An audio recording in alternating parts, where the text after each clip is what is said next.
Yeah, my clock says 6:03, so we're about to get rolling. So I know that people are still logging in, but we do want to respect your time. We have this blocked out to go till 7:30. And if there's if something that arises, that's our time frame. But we are accessible, and we'll talk through that. But again, thank you for being here. This meeting will be recorded, as you can see, but we're just going to get started with a couple introductions. One, thank you all for being here. My name is Matthew Hendrickson. You are here to talk about the northern segments of the Baltimore Greenway Trail Network. I represent the Department of Transportation, and I am managing this project for the northern segments. That is the largest remaining gap in the Greenway Trail Network for the City of Baltimore. Tonight, this is our second public meeting, kind of in our phase 2. This week, we're going to have 3 public meetings. Tonight, we're specifically talking about one of those sections to really kind of vet out the local concerns for the section between Leakin Park to Druid Hill Park. So my name is Matthew Hendrickson. I'm the project manager. We have with us both city staff and our consultant team. Just wanted to kind of give you some top line folks here and who you'll be working with. All of us have our kind of representation, whether it's BC, Baltimore City Department of Transportation, or kind of our consultant team, which is RK&K and ACETO. And kind of our DOT staff is listed here. So we have a lot of folks here who are here to listen and kind of guide you through kind of what we're looking to do as far as this design process. And I just wanted to kind of highlight that for you folks to let you know that we're here to support you and to listen and to get your feedback. Before we go any further, I'd just like to turn it over to our Deputy Director, Theo Ngongong, who will kind of provide a warm welcome for you. All right. Thank you so much, Matt. Good evening, everyone. Again, my name is Theo Ngongong, and I'm the Deputy Director here at Baltimore City DOT, the Department of Transportation. Thank you so much for joining us in such an important meeting, the first of a series of 3 meetings happening today, tomorrow, and Thursday. And the reason we are here is because this project matters to a lot of us. This project matters to the mayor. This is one of his top priority in terms of transportation, and we are excited that you could all join us to discuss those northern segments of the Greenway Trail Network.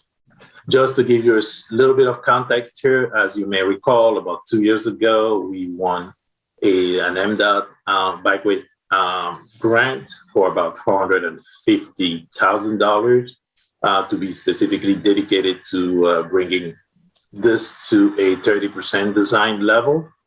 And in addition of it, we received subsequently $1.5 million from the state, specifically dedicated to the northern segments as well. So we have the team assembled here. We have the money, which is extremely important as well. And part of all we want to do today is really listen and then provide some level of information in order for the project to move forward. Thank you again. Thank you for being here tonight. And I hope this turned into a very productive meeting. We are all here for you guys tonight. I'll kick it back to Melissa. All right. Thanks, Theo.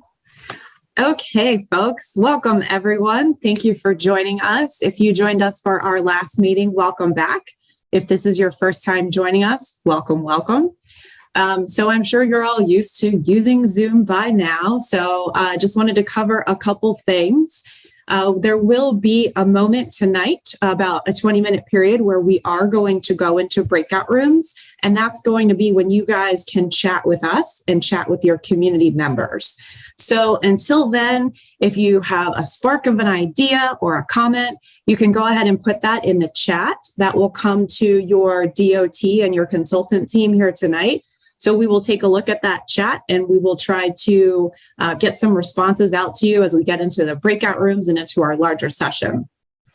If you are joining us on the phone right now and you want to unmute later in the breakout room, your way to do that is to push *6.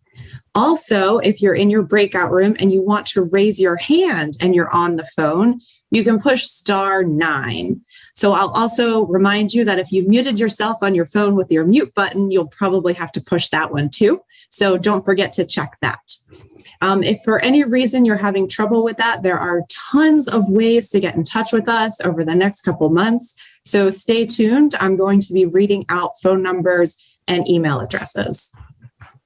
So also, if you need some live transcription as you go through, please go ahead and push that button. I'm very sorry. Someone just asked for that and I accidentally trigger finger hit decline. Please request it again so I can hit yes. So there is a live transcription available. There we go. Thank you so much. And so that's available if you need it. And I promise I will not decline that again if someone pushes the button. All right, so here we go. Let's get into the agenda for tonight. So we're kind of in the middle of welcome and introductions. Again, thank you all so much for joining us. We are going to go through a brief section with Matt. He's going to tell us what has been done to date in our planning and jumping into our 30% design process. And then we want to share what you guys said the last time we were all together. So we listened to you, we recorded those comments, we looked at everything that you guys sent in on the comment form between our last meeting and now. So we want to give you a little bit of a brief overview of what that was. And then we're going to get down to business and talk about why we are here today. So as a reminder, tonight is about Leakin Park to Druid Hill Park. And then the other sections of the northern segments, there will be one tomorrow and then one on Thursday. If you can't make those meetings, by all means, please share in the chat your comments. And then I'm going to also give you some contact information in just a moment in case you want to provide additional comments to us. So we will, like I said, go into those breakout rooms where you guys will have a chance to unmute, have discussions with each other, and chat with us some more. Then we'll share some next steps and talk a little bit about what 30% design actually means.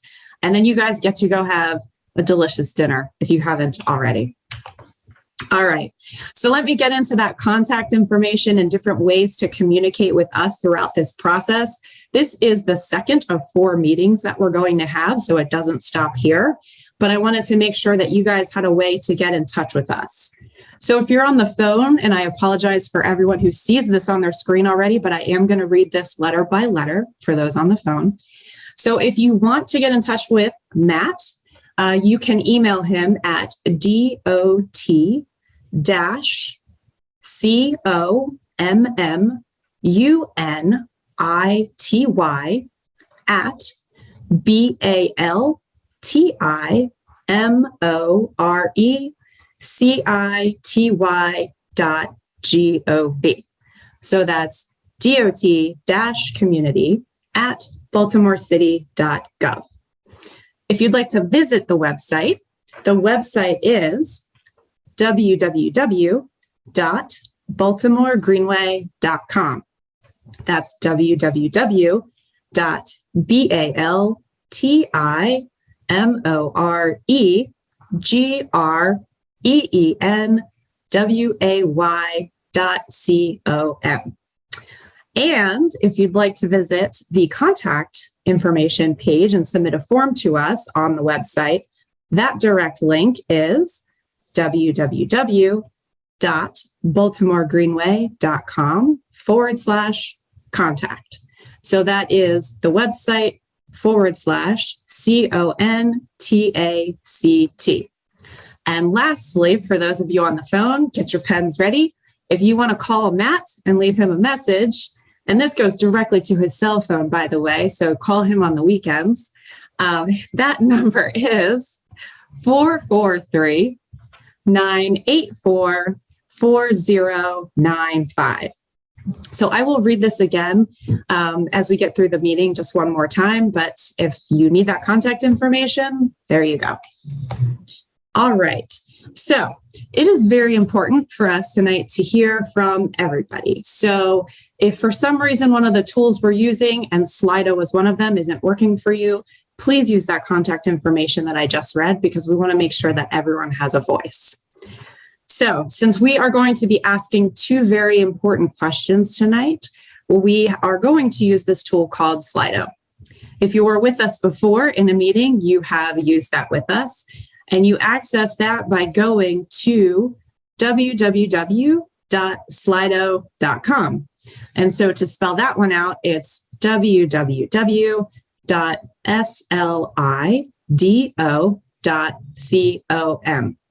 So I would love for you all to go there now on your computer or your tablet or your smartphone.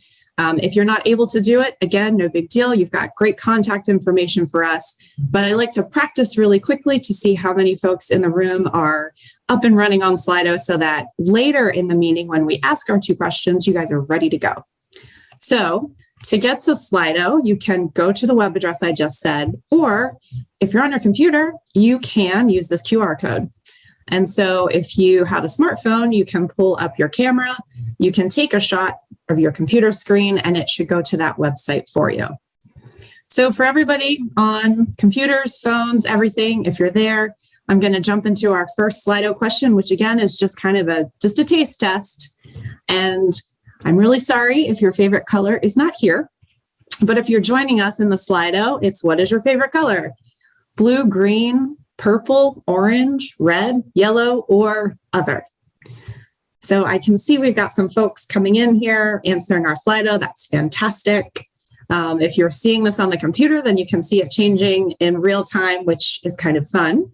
And it looks like there's a lot of folks who like the color blue. All right. So I won't stay in here too long. Hopefully everyone has had an opportunity to test the Slido. I do want to keep our meeting moving along tonight. But go team color blue. Looks like we all like a lot of blue. All right, that's one of my favorites.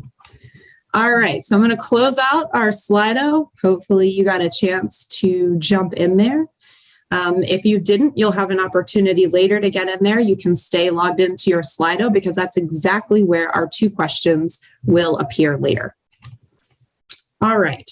So just as a reminder, your feedback is super critical to us. We're here to listen tonight, but we're here to listen all the way through 4/8. So this period will remain open. We will have a story map that we're going to share, which is accessible via the website, and we are going to leave that open until the 8th of next month. So please tell your friends, tell your family, push this out through social media, through all of your groups that you participate in, schools, et cetera. We want to make sure that we get a lot of feedback from the community on this one. So tonight we have feedback, you have story maps, you have a website to access. So please go ahead and pass that along. And again, it is going to be open for a little while. So go ahead and pass it along to all your friends and family. So again, just in case you missed it the first time, I'm not going to read the entire contact slide this time. But just in case you missed the website or you missed Matt's email address, here it is again for you to record. This recording will also be on the website later, so you can bring it up and you can watch this again. All right, so let's jump in and talk a little bit about what has been done previously for this project. Matt, I'll hand it to you. Thanks, Melissa. Yeah, this is our second public meeting for this project. We're calling it the Northern Segments of the Greenway Trail Network. And here's what it looks like. And so the Greenway Trail Network is a vision of 35 miles of connected trail use, trails throughout the city. We have 25 miles of trails that exist throughout the city. That's within this green, that hard green line, as you can kind of see along Glens Falls, Jones Falls, and Herring Run. We also have kind of connections along the Middle Branch, and we also have several gaps within this network. There's about 10 miles remaining to connect all of these trails to be an interconnected trail system. And what we're looking at through this project is how we can connect the northern sections, which are in orange on your map, that go from Leakin Park to Druid Hill Park, all the way to Lake Montebello and Herring Run. So that's what we're exploring. As you can see, that's a pretty large section. It's over 6 miles within the northern segments. And so in this second phase of outreach, what we're trying to do here is break it down into something a little bit more digestible. So we're going to have 3 days this week where we'll be discussing kind of the different sections in this overall northern segment.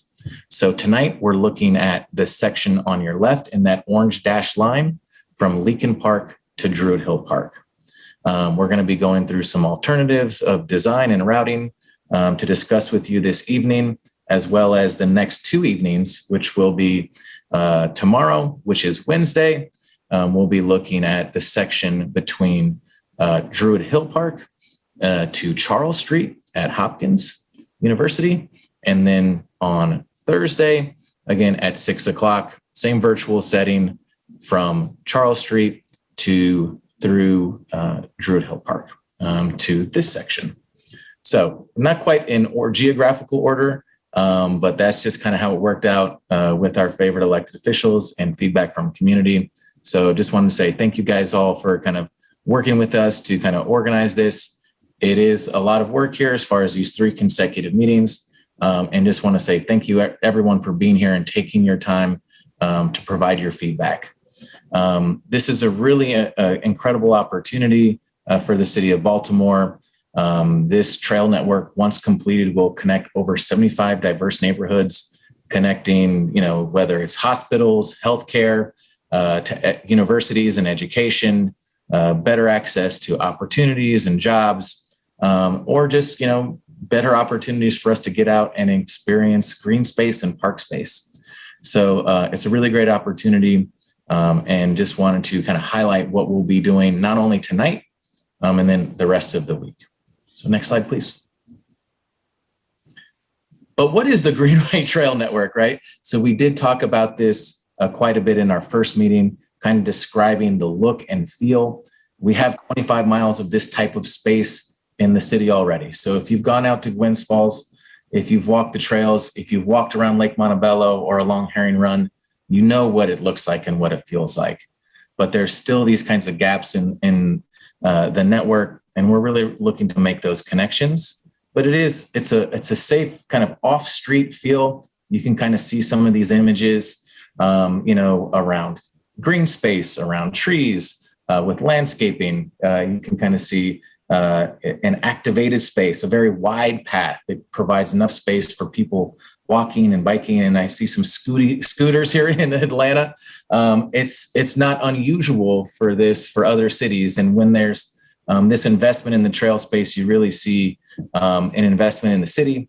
And it really has quite a few benefits. But again, wanted to kind of differentiate this from what you would typically see on the roadway. We are DOT, we're talking about our right of way, but this is definitely off street, and it has a different feel, has a different aesthetic, and a different level of comfort for kind of what you would normally experience in the right of way. And then along those, there are opportunities for other investments, whether it's playgrounds, benches, and again, kind of access to other modes of transportation, which really kind of helps the transportation network as a whole, just as well as kind of the overall amenities that a trail and, a great city like Baltimore can offer. And here are some kind of other kind of tangential and really kind of some strong metrics as far as when we make an investment of this type. One, just baseline, construction jobs. These numbers are from a report done by Ernst & Young from the Greater Washington Partnership. It kind of show once we realize this trail network, what are some of these benefits that we can receive around increased property values or the kind of retail that will attract, as well as this kind of carbon footprint and environmental benefits, as well as the opportunities for us to be healthier and have that access to green space and active transportation that really has positive impacts on our mind and bodies. So getting out and experiencing that has a lot of positive benefits, not just from an economic standpoint, but from a personal standpoint. And, this didn't just start, with our first public meeting last year. There was a lot of groundwork here. We know that there was a previous planning process done by Rails to Trails from 2016. in 2018 that really started developing a Greenway Trail group and coalition, coordinating with over 50 agencies. The city did tie on to this coalition and really kind of moving this forward. But now we're kind of doing our own independent process. Started through this northern segments. We're doing a 30% overall design, and it has generated a lot of support. And as Theo discussed, we did receive a grant from the state for this design process, and we've been able to leverage that into more positive momentum to generate more funding for this project, as well as continuing to make sure that we're having this incredible opportunity to impact the entire city of Baltimore, and really hitting on Mayor Scott's priorities of equitable transportation through this multimodal transportation network, as well as access to green space, and again, all of those other benefits. But I kind of mentioned that, hey, this isn't work done in a vacuum. I know many folks have participated in some, in the past, in the years past, and as well as this year. And just kind of wanted to, again, thank you everyone for their participation as we advance this to 30% design. And we'll kind of talk about what that means and kind of where we're going with this project. All right, so 30% design, basically we're taking it from developing our concepts, and again, we have this kind of framework that we saw in the past. Again, we're having our own independent city process as a coalition partner, and kind of taking a fresh look at this, as this has been kind of off the table for a couple of years. We did mention that this is the first of 3 public meetings. So this is our second phase of 4. So we're still pretty early on in this development, and kind of bringing up these designs. So again, I want to say this is one of 4. Our first session was more of a community or a citywide listening session. This phase is really getting into the details for 3 specific sections, and kind of walking through design alternatives. And then we'll come back through these meetings along with additional kind of input and outreach in the summer for our phase 3, which will kind of bring the community, we'll bring back to the community a 15% design, which will then, with that incorporating that kind of round of feedback in phase 3, finalize and work towards a finished 30% design. So we're here to, hone in on our concepts, kind of finalize what that routing and design is going to look like, and then kind of move forward from that 30% design into a next phase, which is going to take some time to get there, but we'll really take a deep dive into the engineering, on the ground, intersection by intersection, really foot by foot, and that would be 30% to 100%. But right now, we're focusing on tightening up these concepts, design and routing, and that will kind of wrap up this phase of the project at the end of this year. Oh, and there it is. That's what we're talking about. So I think we jumped the gun there. But yeah, you can kind of see where we're at. Overall, we have the timeline. This is all on our website. But yeah, working from last year, through this winter, through these 4 different phases, where there are multiple opportunities for your voice to be heard. And we'll just continue to advance this project to 30%. And then in the years to come, or, hopefully even faster, to get this to a final design.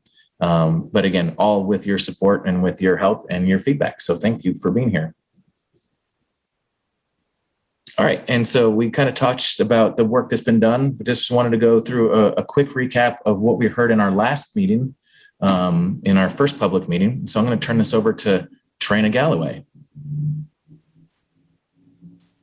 Good evening, everyone. We can go ahead and go to the next slide. I just briefly want to go over some of the things that came from our previous engagement on this project. We've gone over the overview. We've talked about the northern segment, the limits that would be within the northern segment. We've listened to the community to hear what they liked, what they didn't like. We've gotten a lot of feedback and given some examples of what this could look like.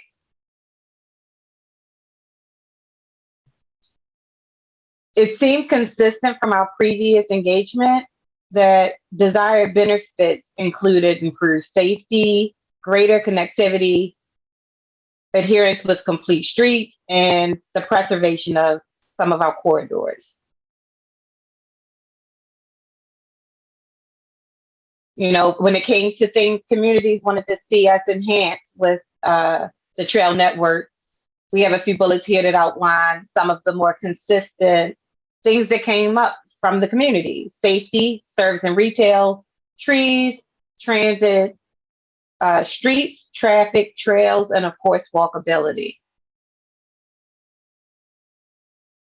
We also heard concerns. Not everything that we heard back was, you know, let's go forward with this totally. There were concerns around safety, concerns around the connectivity, equity, the environment, ongoing maintenance, you know, parking, whether that was the loss of parking or removal of parking or additional parking.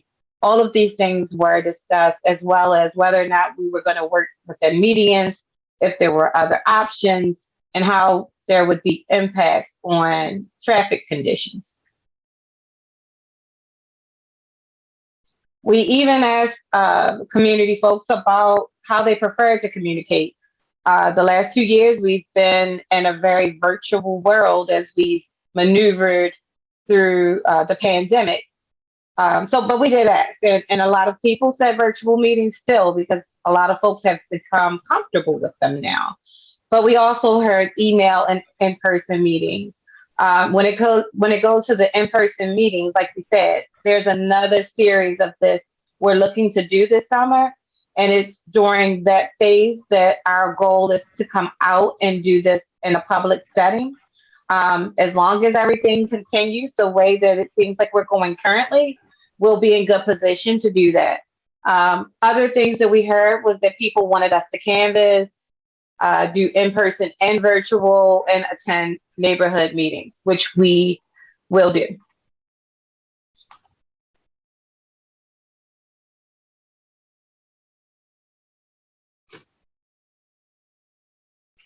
Just to summarize everything that we heard in our first meeting, there was both support and concern.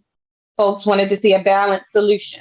And that's why we have these meetings, so that we can determine what the criteria is, what the trade-offs are, you know, what we can do in the design that could help improve things that the community wants to see, while also allowing for the connectivity of the trail network.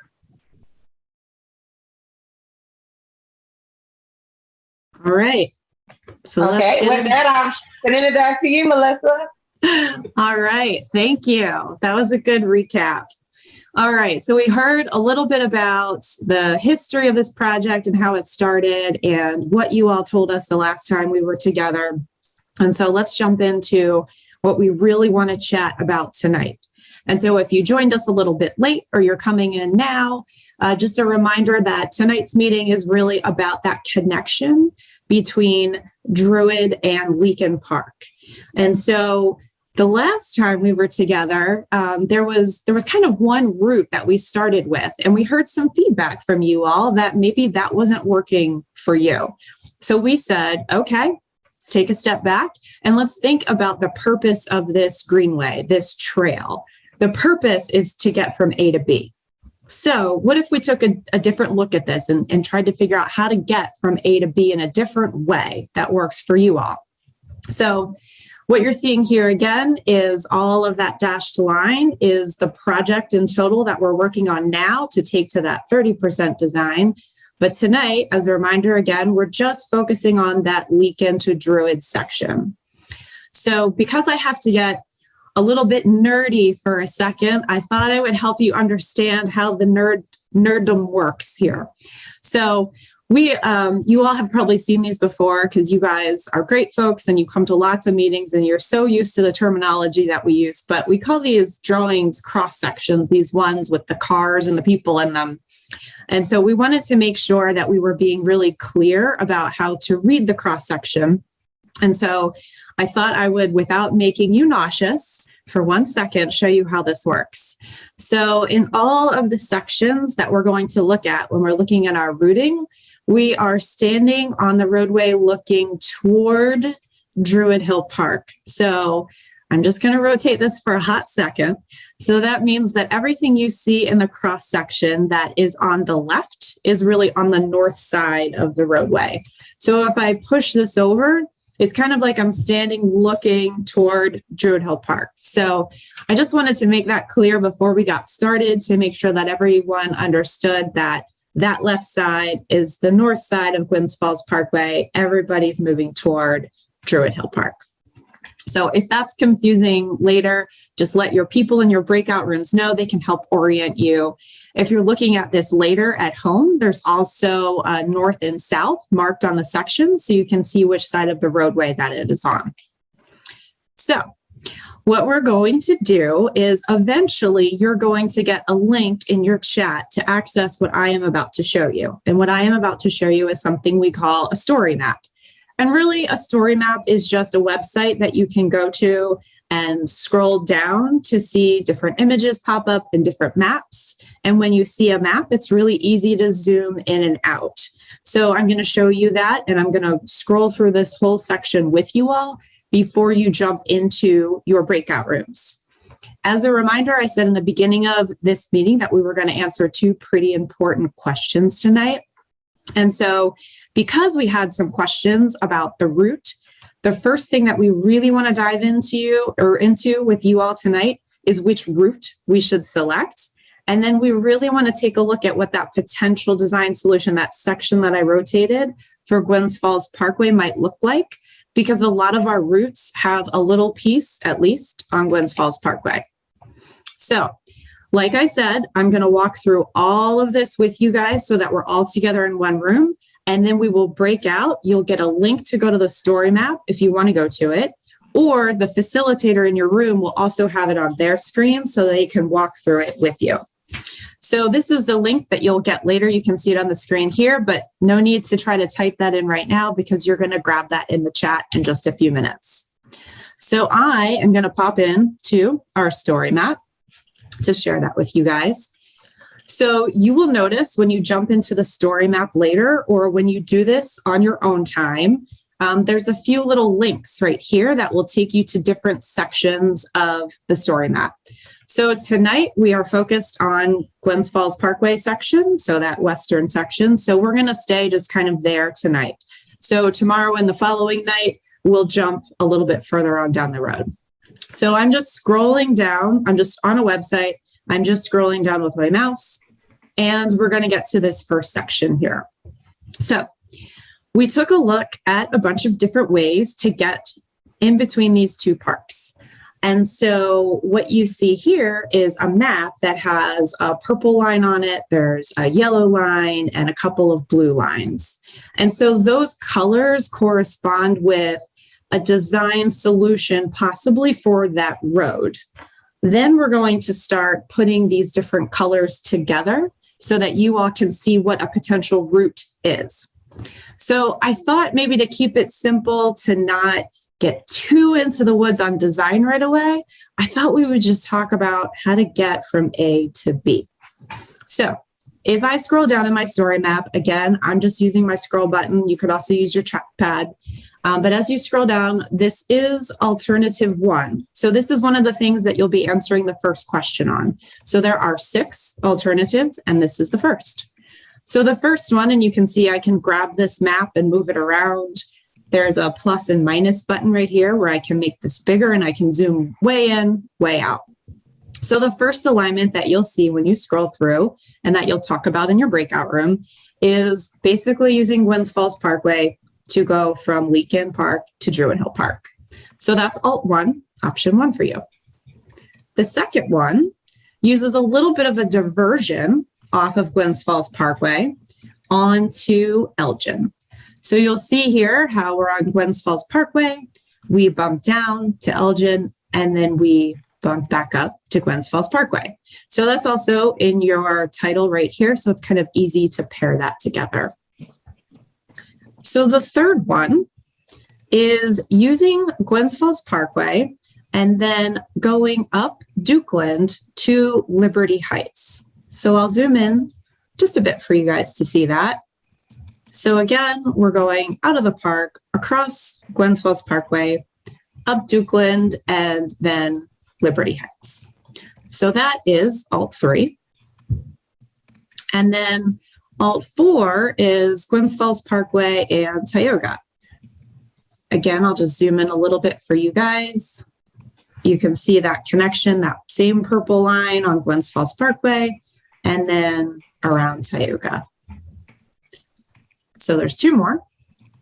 So number 5 is a little bit of a combination of all of them. So we've got a little bit of Gwens Falls Parkway, and then we're diverting down to Elgin, popping back up to Gwens Falls Parkway, and then taking that Tioga route. And then as I get into the last one, number 6, it's a little bit of another combination. So again, we've got that Gwens Falls Parkway, then down to Elgin, and then using Dukeland and Liberty Heights. So those are the 6 routes that we have. And I'm going to go through a little bit of what those designs could look like, what those cross sections look like, because that might be the thing that helps you make your decision. That might be the thing that says, you know what, I'm not sure I really want a Greenway trail on this side of the roadway. I prefer it on that one. So we're going to go ahead and dive into those right now. All right, so here we go. So you'll notice that that purple line, again, what we're saying here is these cross sections that I am about to show you are probably pretty appropriate for that stretch of Gwens Falls Parkway. And so it might vary a little bit as the roadway changes, but in general, these are some of the potential solutions. So if you were looking at this on your computer later or tonight in your breakout room, you can scroll down, and as you scroll, you're going to see 4 images pop up. So you'll see that I have a little magnifying glass on my 4 images, and if I click on one, it will get bigger. So I just clicked one time. So the first option that we are seeing here, you'll see that, again, we're looking toward Druid Hill Park. And you'll see that the roadway is this kind of darker asphalt gray color, and sidewalks are always this lighter color. You'll also see that our greenway is that darker color. We're thinking maybe that is going to be an asphalt path. That material is to be determined, but in these cross sections, that's what you'll see. So again, all of these options are all greenway trails. There are no bike lanes, no cycle tracks, nothing in the roadway. Everything is outside of that roadway area, raised up at sidewalk level. So on this first one, you can see that we are using, and our title tells us, the northern sidewalk improvement widening for the greenway. So this option is a northern side greenway. So it's using that existing sidewalk space to create a greenway. Our second section that we're showing here is somewhat similar, but we're using that southern sidewalk to create that greenway and widening that space to be our trail. So that's where our 10 to 12 foot pathway will be. So that is the second option along Gwens Falls Parkway. And then the third option there is where maybe we take a look at analyzing traffic volumes and what's going on here. And we use some of that existing street space to pull the roadway up to sidewalk level. And then we create that 12-foot greenway within that space right now that is a travel way with some off-peak parking. So that is one option. This was doing that on the northern side. And then the next option is to do that same idea, but do it on the southern side of the roadway. So again, it's taking that section that was off-peak parking in a travel lane, pulling that up to sidewalk level and creating our trail there. So again, pulling everybody outside of that roadway. So that is what could be on Gwens Falls Parkway. Those are some ideas. There may be some variation to that. That may change when we get into design, but that's kind of the idea. So then as we get into that Elgin, you'll scroll down and you'll see one section there. So what we're doing there is we're taking some space, your lanes. You still have your lanes in either direction. You still have parking on one side. And what we've done is replace parking on just one side of the roadway. Again, bump that up to be our trail. And so put our trail in on Elgin. Going on to our next roadway here.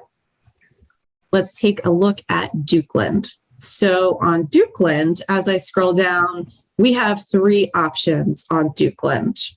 So as we look at that, there's an option where we, on the east side of Dukeland, because Dukeland runs north and south. So if we are looking north, the east side is going to be on our right side. So that is putting in a greenway on that east side of the roadway. So a 10 to 12 foot shared use path on that side of the roadway. Another option that we have is maybe tucking that closer to the roadway there, maybe using some of the space and replacing one of those northbound travel lanes. So Dukeland is a pretty wide roadway right now. There's lots of room to work with. And so can we borrow some of that space, reimagine it, and then pull that space that's currently in the roadway, pull that up and put our trail there. As I continue on, we have one more. And so this would be putting our trail in on the left side of the roadway if you're looking north, or the west side of the roadway. So some considerations there is there's a school. There would be some crossings of the roadway if we were on that west side on the left. And so some of those decisions may be based upon wanting to be adjacent to the land uses over there that people want to access instead of having to cross the roadway. All right, so on to Liberty Heights Boulevard. And this, I will say this one's a little bit challenging. There's definitely a lot of topography, a lot of hill on the side of the roadway. So this one would definitely take some thought and exploration, but it's possible that we can carve out some space, replace existing sidewalk and use that space to put our new trail on that south side of the roadway. Hopefully I'm not going too fast. I know you guys want to get into breakout rooms and you'll see this again later, but trying to pop through, walk you through. Like I said, you'll get a chance to go through these with your room and at your own pace.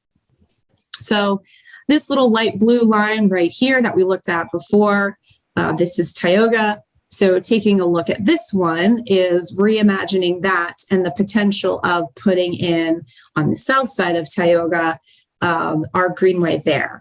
I will say about that space that there are some light poles and some trees. So this may look a little wonky to you in this section. And wonky is a technical term.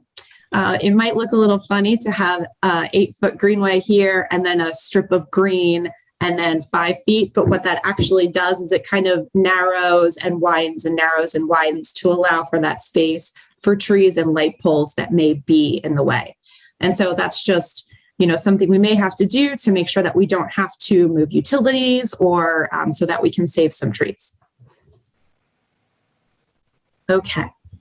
So when you get into your breakout rooms, you're going to have a discussion about all of this stuff that I just hope you absorbed every single word that I just said.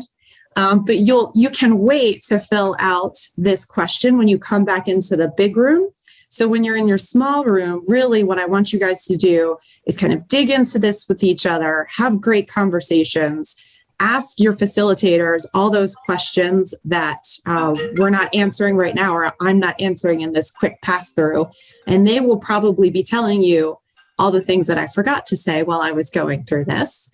And so I just want to remind you, before we go into our breakout rooms, that we're going to have 2 questions. The first question that we'll be wanting to answer is, which route do you like? The second question that we want to take everyone's temperature on is, which cross section on Gwynns Falls Parkway do you like? Because we likely will have a route that is on that roadway. So just as a reminder, if you are at this point on your story map and you wanted to jump back up to the top, you would click on Gwynns Falls Parkway right there. It pulls you back up, and then you can see all of these alignments on the map and scroll back through. All right. So I think it's time for us to jump into our breakout rooms. Is there anything, team, that I forgot to say that you want to say to the bigger group before we jump in?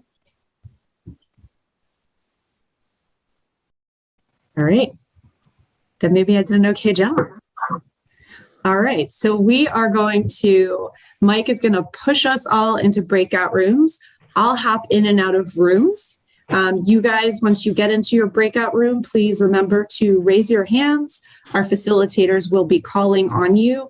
If you don't mind, maybe just spending, I think, about 30 seconds asking a question or making a comment. I think we've got over 100 people with us tonight, so we want to make sure that everybody gets a chance to chat. So be patient with your facilitators. We're going to be as kind as possible, but please have great two-way conversation, but let's make sure that everybody gets a chance to chat and talk with each other tonight. All right, group, are we ready? Yep, let's go. All right, let's do it. Thanks, guys. See you in a bit. Can anybody hear me? Yes. Okay, perfect. So what I'm going to do is I'm going to ask everybody to mute yourselves if you're not muted yet, and just raise your hand, and I will call your name. And like Melissa explained, have 30 seconds to ask a question or make a comment. So let's see. I don't know if maybe give a couple of seconds for people to settle in. Can I put the link to the story map in the chat if anyone wants to follow along on their own? Thank you, Shaina. So as people are coming to the room, one of the things that probably can help answer the questions that Melissa or that at the end the team wants to get answers to is if you think about what you like best about the alignment and the sections that were presented today, what you like least about those alignments and sections. If you want to think about how the alignments and the designs meet the outcomes of the public meeting number 1. Also, what enhancements do these designs bring to your community? And what are your overall concerns about the alignments presented tonight? So I don't see any raised hands. Oh, okay, I see them now. Okay, so Arika Gonzalez, if you want to unmute yourself and provide your comment. Yes, hi, good evening, everybody. How are you doing? Thank you so much for hosting this for us. My name is Erica Gonzalez. I prefer alternative 1 directly down Gwynns Falls Parkway, that purple route. As a resident in Panway and the Hamlin communities, I feel that it's the most accessible pathway, the safest pathway. I have young children, and the other alternatives seem too invasive, whether it's going into the community or attacking that monstrous hill that is North Dukeland Street. It's very difficult with a young family to feel like you'd have to navigate that, either going up that hill or down that hill into the traffic towards Gwynns Falls Parkway. And so for my personal preference, I think that going directly from Leakin Park to Druid Hill Park through the Gwynns Falls Parkway corridor is the safest route. And beyond that, aesthetically, I was personally kind of disappointed to see that there was no option for the actual use of the median strip.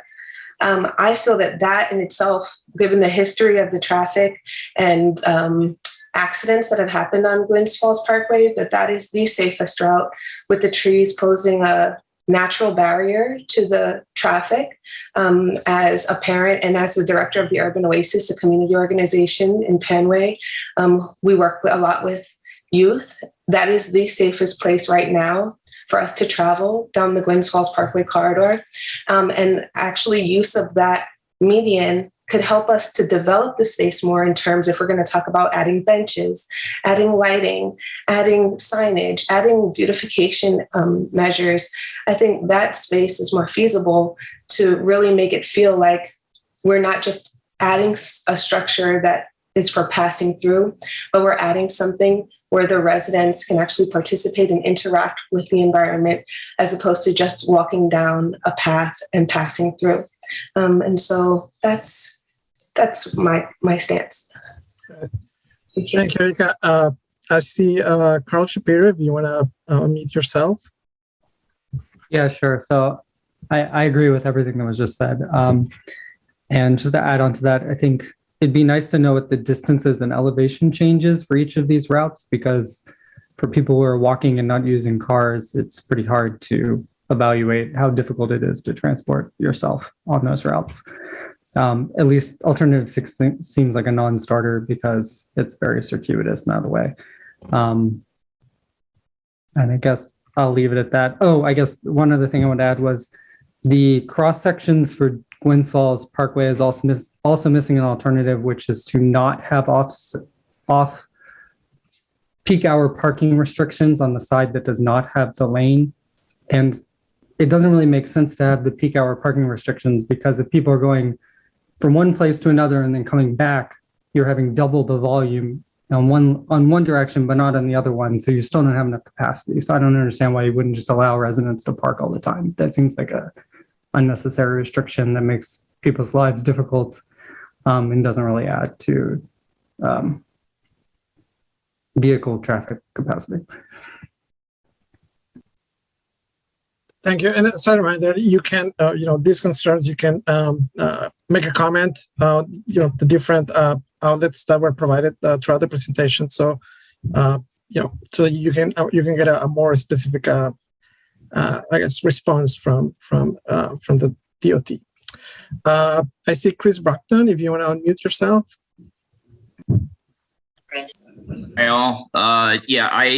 First off, hi Erica. Haven't talked to you in a little bit. I agree with Erica about alternative 1. I think the safest way to go about it is to be about it. If you cut off into the neighborhood and then cut back onto Gwynns Falls, you're unnecessarily complicating it, and you're going to find that a lot of cyclists, particularly the ones that cycle for work, to go to work or school or whatever as their primary mode of transit, are not going to take the alternate path. They're just going to continue to go some way down Gwynns Falls Street. So it doesn't make any sense to cut off into the neighborhood. And I think that it kind of breaks up the look of the entire street. If you're going to design the street one way, design it that way the whole way and keep it simple. I did have a question, like maybe I'm misunderstanding this wrong, that some of the options had off-peak parking capability in the actual Greenway Trail. Was that correct? Shaina, do you? No, there's not off-peak parking in the Greenway Trail. What we did was we took the travel lane that is a travel lane plus off-peak parking, and we used that space to raise up to create the trail. So it's removing the travel lane and off-peak parking to create the Greenway. Okay, so there's, all right, I don't know how I misunderstood that you were saying some of it would be off-peak parking, because I thought that was just like a non-starter.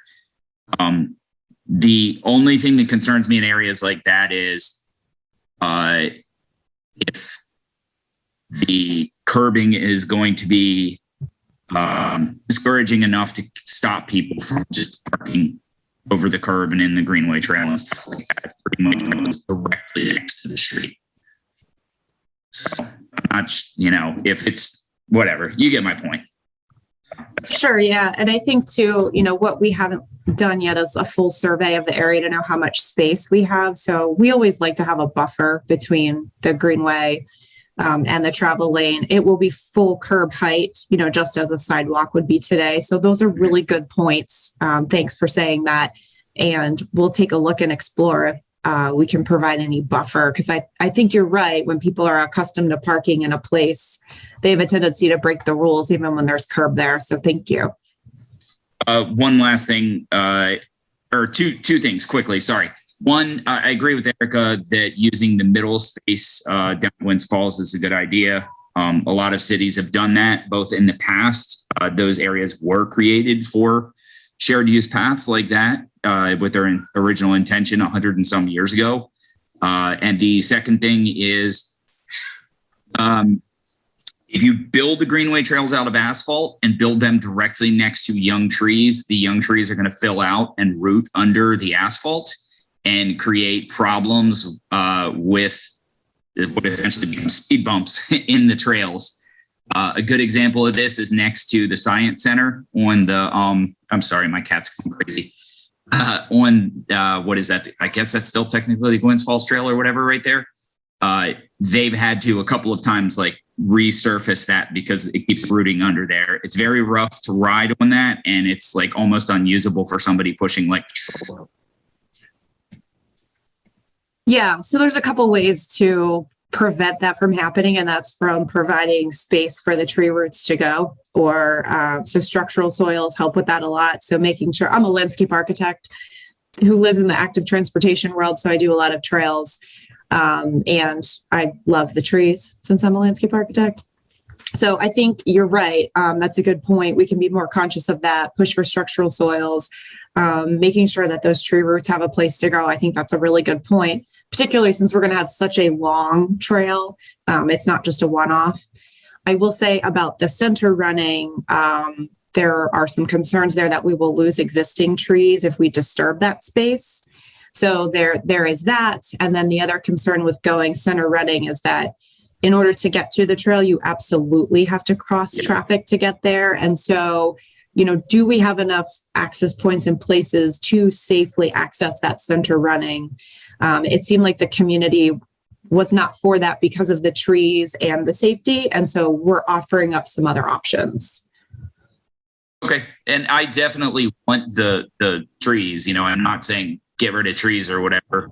I'm understand we have the lowest tree canopies in the nation as a major city. So, and it's also great that once the trees fill out and become shade trees, that if you're walking or running or pushing your kid in the stroller or biking on this trail, that you're going to have shade trees covering you in the summer. That's a nice added benefit to a trail like this, especially if you're making it out of asphalt, which is going to radiate a lot of heat, in the summer. Bring them up with those shade trees. It does great. Sure. All right. I'll let you guys continue the discussion. I just wanted to check on your room. All right. Thank you, Melissa. So I see Graham Correll Allen. If you want to unmute yourself, please. Thank you. My name is Graham, and I am a resident of Auchentrally Terrace. And I also serve as the president of the New Auchentrally Terrace Association.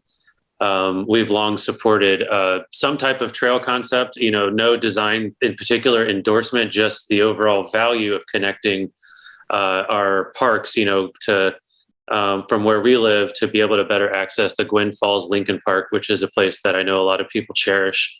I think I support everything that Arica says, being in the heart of the trail corridor. I know that she really has her finger on the pulse of the needs of seniors and kids that she works with on a daily basis. And so I really trust her opinion. I think the only place that I would differ is I would say yes, and in terms of one of the alternatives, especially having connected with a lot of neighbors up in Ashburton who I know support some type of trail access to their neck of West Baltimore. I think it would be really amazing if we could all safely walk and, stroll, roll and so forth among our various neighborhoods, Auchentrally, Panway, and Ashburton. So having an alternative in addition to the Gwynns Falls Parkway along Liberty Heights and down Dukeland, because not only does that help connect yet another set of communities, but it also establishes a accessible pathway along Dukeland, which has several schools and a daycare on it. So where there's currently no sidewalks whatsoever. So that's, obviously a huge gap in terms of just basic accessibility. The fact that we have 3 schools on Dukeland and no sidewalks is a huge, just missing piece of transportation infrastructure for West Baltimore. That's all that I have to say. Thank you. Thank you. Ethan Cohen, you want to unmute yourself, please? Thanks. Hi, everyone. I'm Ethan, and I'm not a resident. I'm with the mayor's office and just here to support. But I did have a question about some of the understanding some of the sections. And so, as an example, and I'm trying to manage the two programs. So I'm looking at Leakin Park to Druid Hill Park, Winds Falls Parkway, and seeing the trail on the south side. Okay, so I've answered my question. Southern sidewalk improvements widening. So what's involved in widening? Can you speak a little to how that works? So that brings the curb out? Does that move utilities? Is that sort of a very involved process as we when we put the trail on one side of the street or the other? Is that are there kind of structural implications there in terms of the curb being brought out over existing utilities?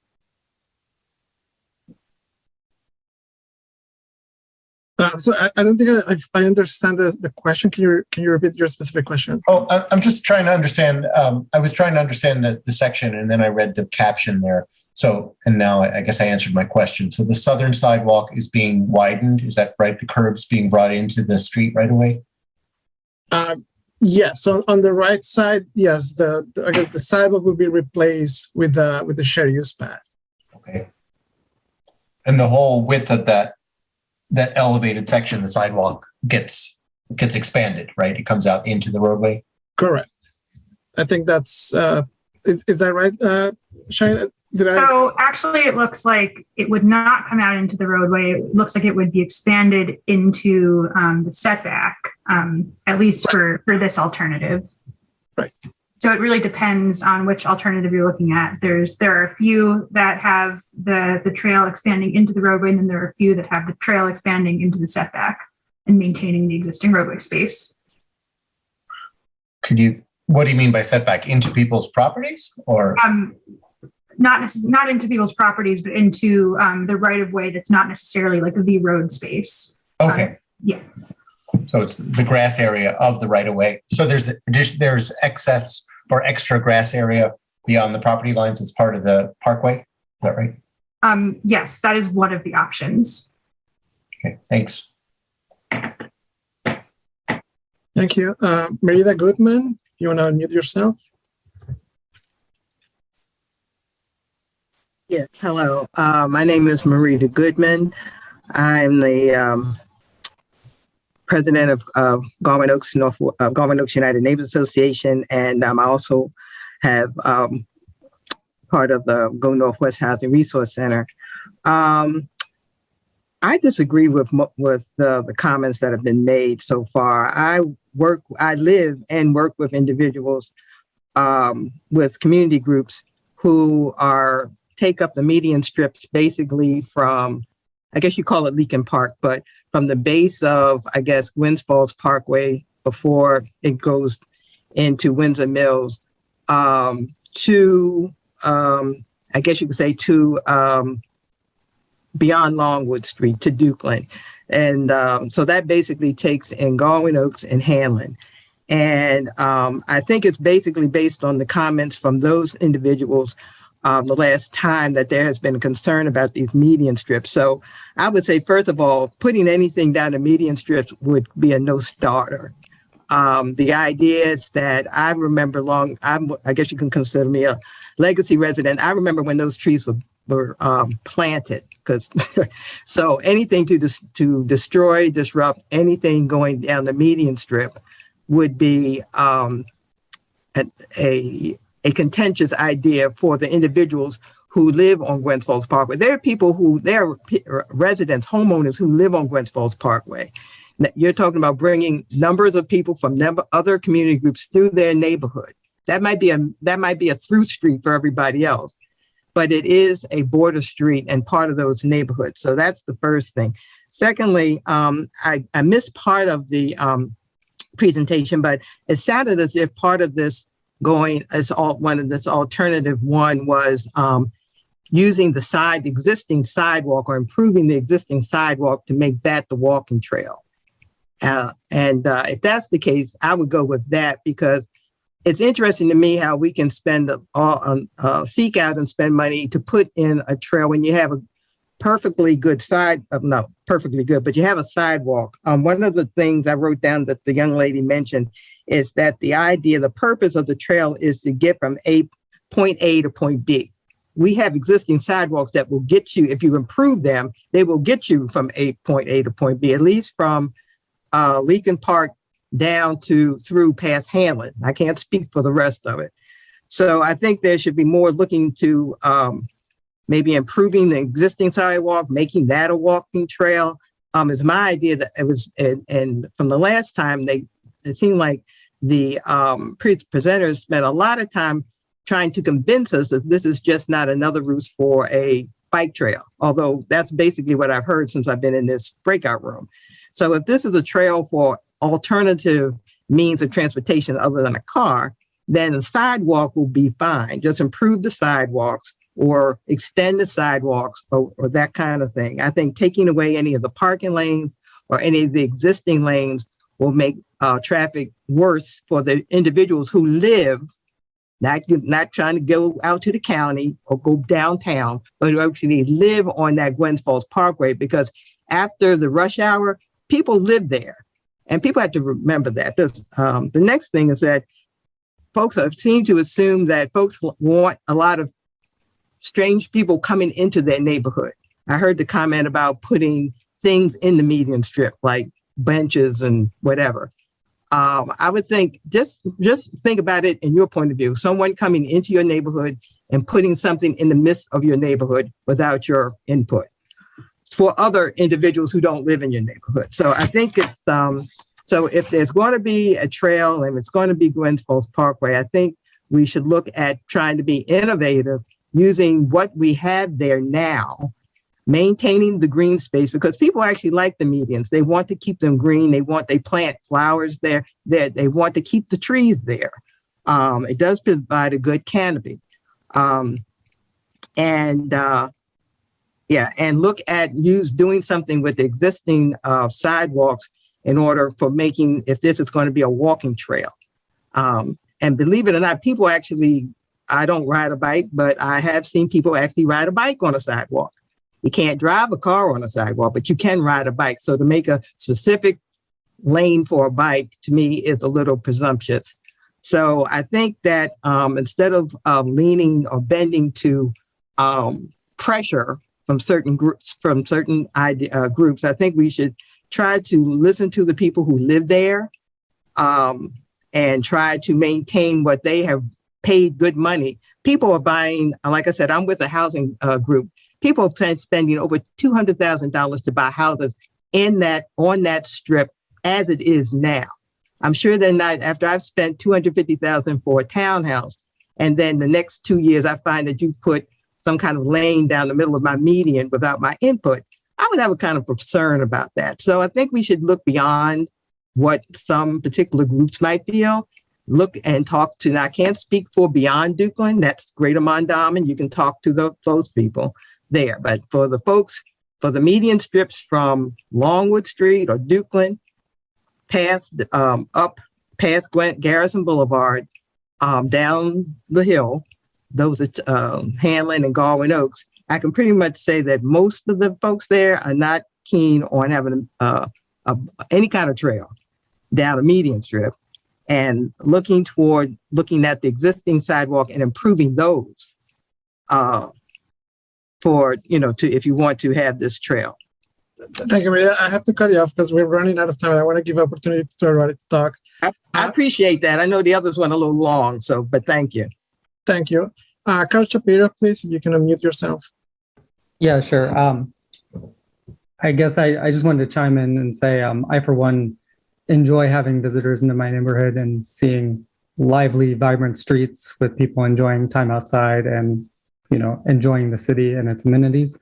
One thing I just wanted to flag was I'm a little concerned about this connection with Leakin Park, because there's that part of, I don't remember what, I think it's Windsor Mill, when you try to go down from the purple part to Windsor Mill to the parking lot, which connects to other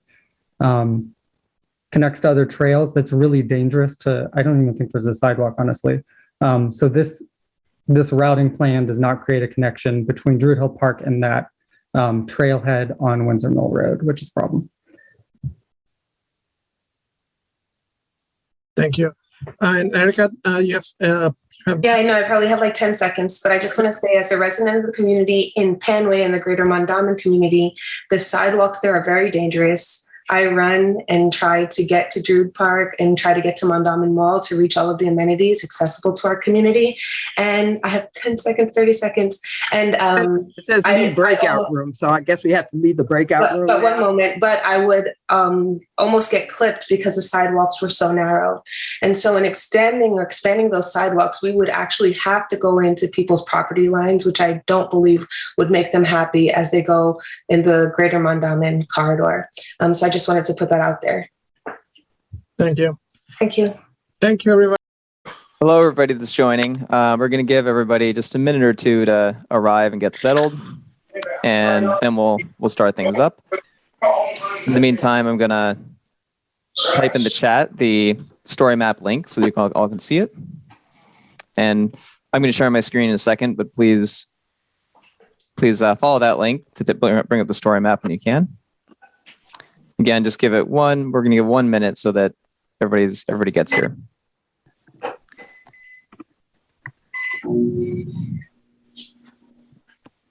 Check.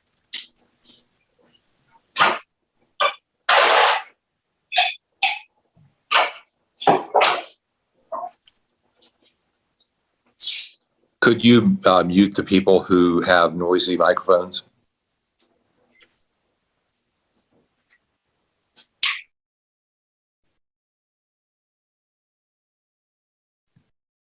Okay, I just muted everybody. Thanks for the pointer. Just to make sure that we don't get any background noise. Good call. We're pretty stable at 21 people in the group. So I'm going to go ahead and introduce myself and then hand it over to Patrick to introduce himself. I'm Colin Hodges. I'm a senior planner with RK&K, a consultant team helping the city with this effort. Patrick? Howdy, my name is Patrick Monroe Patterson. I'm a bike planner with the Baltimore City Department of Transportation. I'll be the facilitator in helping you get through this breakout room. Thanks, Patrick. And glad to be here with you all. So just as a reminder, we're going to be talking about both the routing and the sections, the cross sections for the Glens Falls Parkway section of this. And I think everybody can probably see my story map. Again, please do bring that up in your screen if you can. I'm going to type it again just in case there are people that joined after and it's not in their chat. But I guess I'll open it up just to questions, comments, reactions. I do have a few questions if nobody has anything to jump in, but if you would like to speak, please just indicate that you would like to speak. I think raise your hand and then unmute yourself once we call. And we would like to remind you to please keep it to about 30 seconds, up to 30 seconds for either comments or questions, and we can get this discussion going that way. So I'll open it up.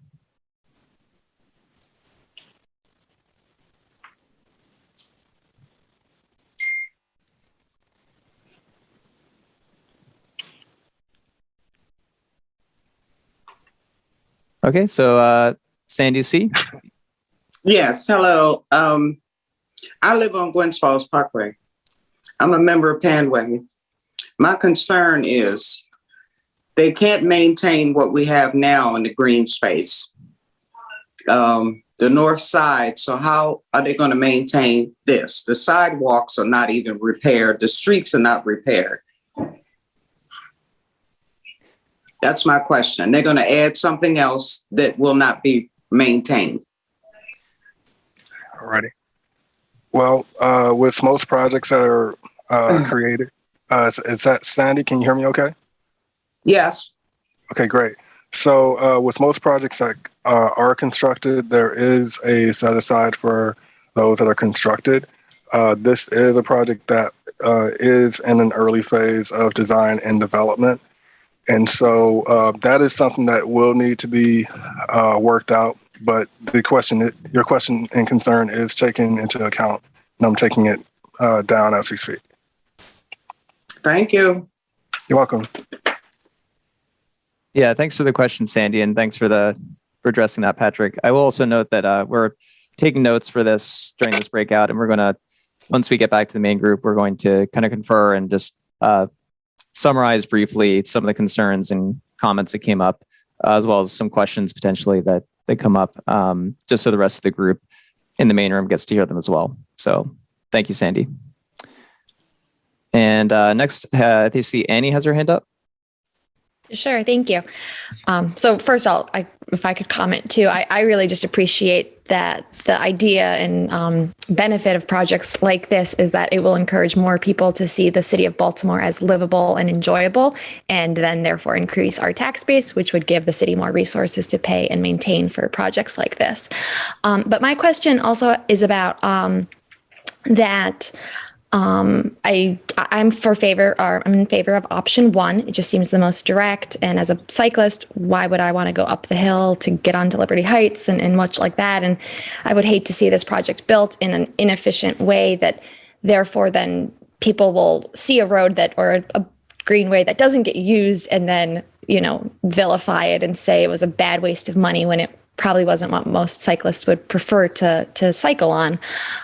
So my question, though, is about option one, seeing that the median isn't considered, because I would, the option that's going to limit the parking, people who live on Gwynns Falls probably don't want to see that. And I would think that the option along the median would help prevent any loss of parking, since one of the options was considering removing a lane of travel or parking. All right, sure, Annie. So if I can get some clarification, you said option one. For option one, there's 4 different design alternatives. Do you know which one you want to talk about specifically? I'm asking about one that looks to be an obvious miss, the one where the greenway could go through the median rather than the north side, the south side, the north side with the roadway lane, loss of travel lane. Yeah, thank you, Annie. I appreciate your comments and the detail you went into. It's very. I took down a lot of notes as you were talking. So I know that it does seem like you obviously would prefer like to examine a median greenway. No. I would like to ask everybody, please keep muted unless you're speaking. But I know that a median greenway, I believe, Patrick, correct me if I'm wrong, but I think that was discussed earlier in a previous public meeting, and that did not receive a favorable response.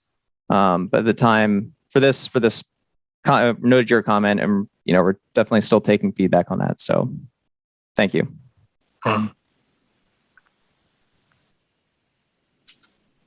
Let's see. Moving on, Chris, go ahead. Everyone, thanks for everyone who's from the city and the consultants today presenting this. I agree. I like alt one, the most direct route on Gwynns Falls. Seems like the best way to go, rather than making people detour around. It looked like some of the cross sections would be kind of a widened sidewalk shared with bikes. I think it would be nice to have certainly this greenway, but maybe some concern about just having conflicts with walkers and bikers in the same place. And if there's an option maybe with where we use a lane to create a nice wide space, that might be a better option. Okay. So can I ask you, Chris, this is Patrick responding to you. Was option one, alternative 4 of the of the Gwynn Falls Parkway. What do you think of that one? Could you scroll to that on the screen? Colin can get that Yes. for you. Sorry, getting to the section or the route? For Gwynn Falls Parkway, you need alternative 1, cross section, the fourth cross section. Gotcha. This one here? Yep. Yes. Thanks, Patrick. I think this would be a great option because then you have that sidewalk space and then the separate kind of extra space for the bikes. All right. Thank you.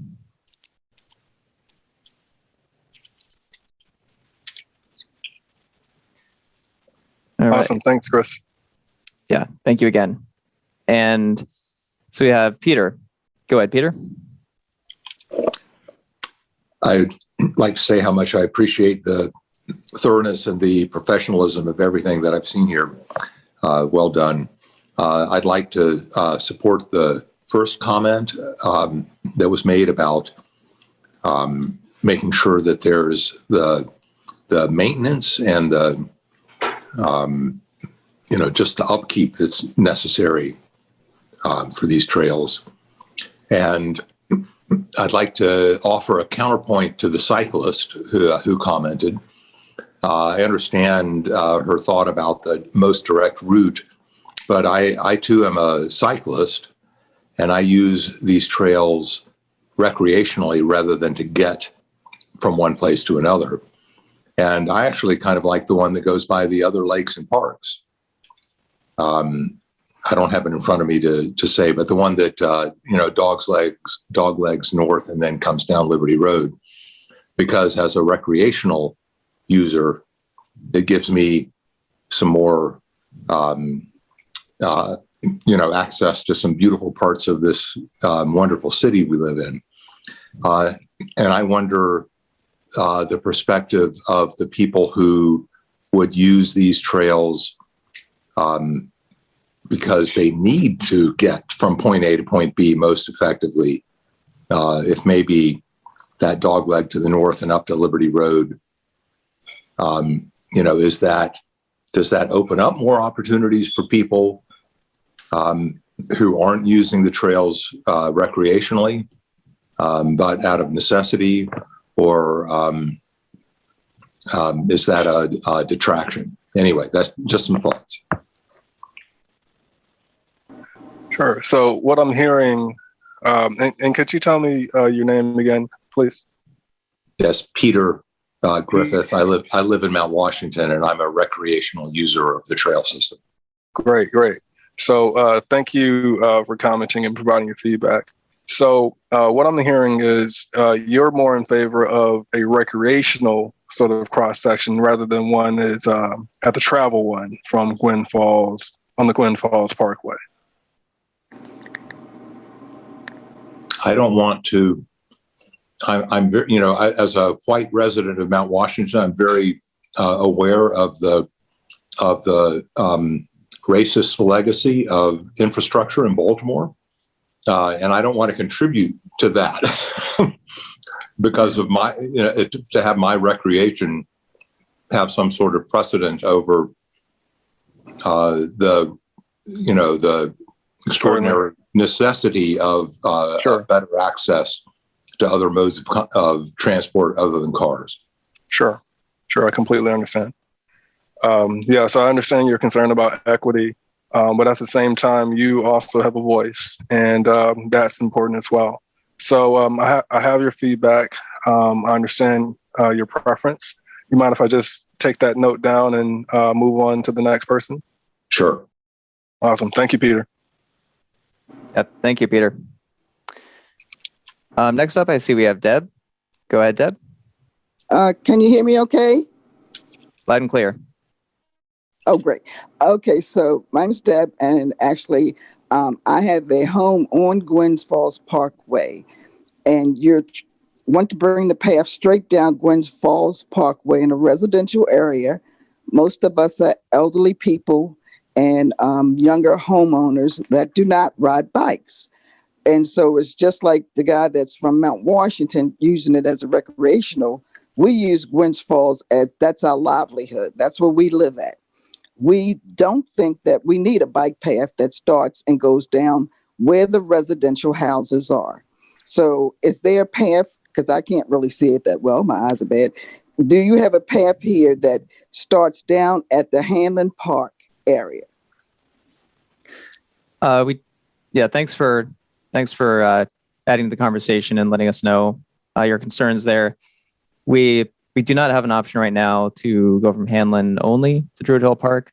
Every option does at some point, at least for a few blocks, traverse Gwynns Falls Parkway. And I also understand the concern absolutely that the trail shouldn't be built just for bicyclists or just for recreation. That is a component of it, but also as it would be and is for greenways throughout Baltimore. But the emphasis here is also in trying to provide an option for mobility for people who are walking, who are using mobility aids, who just need to get from A to B in a maybe more enjoyable fashion outside their vehicle with a wider space and some additional options. So that's definitely not lost on us. I've noted that down and we hear you loud and clear on that. Okay, so my vote is no, not to come down Gwynns Falls Parkway. And I just also wanted to add that we already have a greenway there. We have our parkway there. We have the greenway. We have the trees that help with the runoff, flooding. I mean, we have a green space right on Gwynns Falls Parkway that you all will be destroying.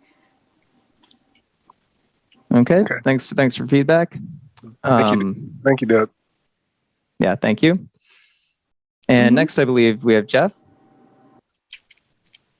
Hi, thanks. I just want to be real quick saying that only one route, or excuse me, two of the routes hit Coppin State University, and then there's also Douglas High School, which I think are important destinations for all ages to be able to get to. And I would just add that in front of Douglas High School, there's plenty of area for the trail to go on the sidewalk. So you could do an on-street on Gwynns Falls Parkway, but then where it gets to Coppin and Douglas, it could swerve and make the wider sidewalks because there's plenty of space in front of those two educational facilities. So thank you. Oh, thank you. That's a good point. So Douglas, you believe that Douglas High School, the area around that facility could provide a little extra space for the trail? Correct. Yeah. And there are important destinations. I believe Douglas is going to be a 21st century school and it'll have 1,000 students.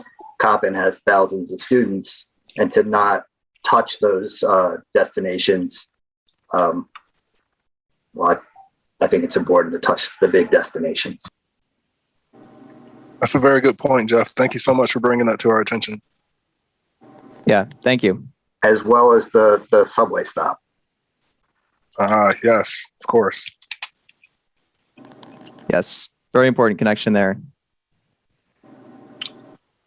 Thank you. Thank you, Jeff. Okay. Anyone else for the moment? I see we have some hands still up. Did anybody who still has their hand up wanted to speak again, or is that just left over from when you spoke previously? Oh, is my hand still up? Yeah, but that's okay if it is. I just want to make sure that we're not skipping anybody over. Oh, sorry, I don't know how to get it down. That's all right. We'll just this is Sandy C again. Okay. My concern simply is that Gwynns Falls median is not disturbed. If the walkway is on the north side where the school and the park is, that's fine. But my concern basically, again, is I live on this street. We have no parking, and the streets and the sidewalks are accessible for everywhere we have to go. Okay. Thanks, Sandy. I have that noted, and I'll bring that up in the breakout or the report from our breakout group when we go back to the main room. Thank you. Thank you. All right. My hand is up. I do have a question. The people that will be riding the bikes from Leakin Park down to Druid Hill, where do they live? Do they live in Lincoln Park? I'm trying to find out where these people are coming from that will be coming from Leakin Park going down going down Gwynns Falls? Where do they live? I live in Reservoir Hill, if that's helpful, which is just on the south side of Druid Hill Park. And every time I want to get to Leakin Park to, hike, I have to drive today. And it would be great not to have to drive. So you'd rather ride your bike? If my destination is somewhere I'm going to explore on foot, yes. And I would be on foot in Leakin Park. Okay, so you're one person. I'm just wondering, did you all do an assessment of the amount of people right would be coming from Leakin Parkway, coming down Gwynns Falls where residential people live? I mean, we don't ride bikes. So did you do an assessment of the amount of people that would be using that bike path or that walk path? Did you do an assessment? Right. That is Sandy, correct? No, this is Deb. Oh, no, this is Deb. No. Okay. Right. Deb. Okay. Yes, that's that was Deb. I physically counted the number of cars and the number of bikes that travel from Gwynns Falls from 6 a.m. in the morning till 7 or 8 o'clock at night. There are a million cars that go up and down Gwynns Falls, both directions, and there were 3 bike riders. Right. They don't use bicycles in this area. So I hear your concern, but to go back to giving people the option to ride from one place to another, there may not be people that actually drive or can afford to have a car. So we want to make sure that we give people the option to get down Gwynns Falls Parkway, and that's why we are providing the bike lane. Now, to keep in mind, this would be a separated facility. It would be off the roadway. Or are we? I want to clarify that there's multiple sections to this greenway. So we want to have as little impact as possible, but we are considering those that drive, those that walk, and those that ride. We just want to make sure that everyone has an option to get from one place to another. We do understand the concerns about equity. And if we're going to be looking at equity, we have to consider all users of the road. Yeah, thank you, Patrick. And we have 2 people who haven't, just in the interest of time, we only have 3.5 minutes. I would like to get to the other 2 people that have their hands raised and haven't spoken yet. Or at least I don't believe they have. So I think we have Lawrence and AJ Foster. So Lawrence, you could go first. Thank you. Thank you for inviting me in. I just want you, as you talk about equity, I think it is important to note what had been said earlier, that the studies that we've seen is that those who cycle represent less than 1% of the people who use the area. So in terms of equity, you need to kind of put everything in perspective. And also, I invite you to check out the communities along Gwynns Falls Parkway and Greater Mondawmin, what they have said. I think all of them have voted over the last 3 years in opposition to anything that would disturb the greenway in the middle. It's called a parkway because it's a park. And so we don't want anything going through the middle of the park. We don't want anything that's going to interrupt or interfere with our parking as well. So I would just encourage you all. And one question I want to ask you very quickly. Why don't we have the next meeting as a public meeting now that, as of yesterday, many of the buildings have been opened up? I don't have a problem with something where we all wear masks, but this is all well and good. I like technology, but the majority of the people are not really techie right now. So we really need to go ahead and have a public open meeting where people can actually be present. Sure.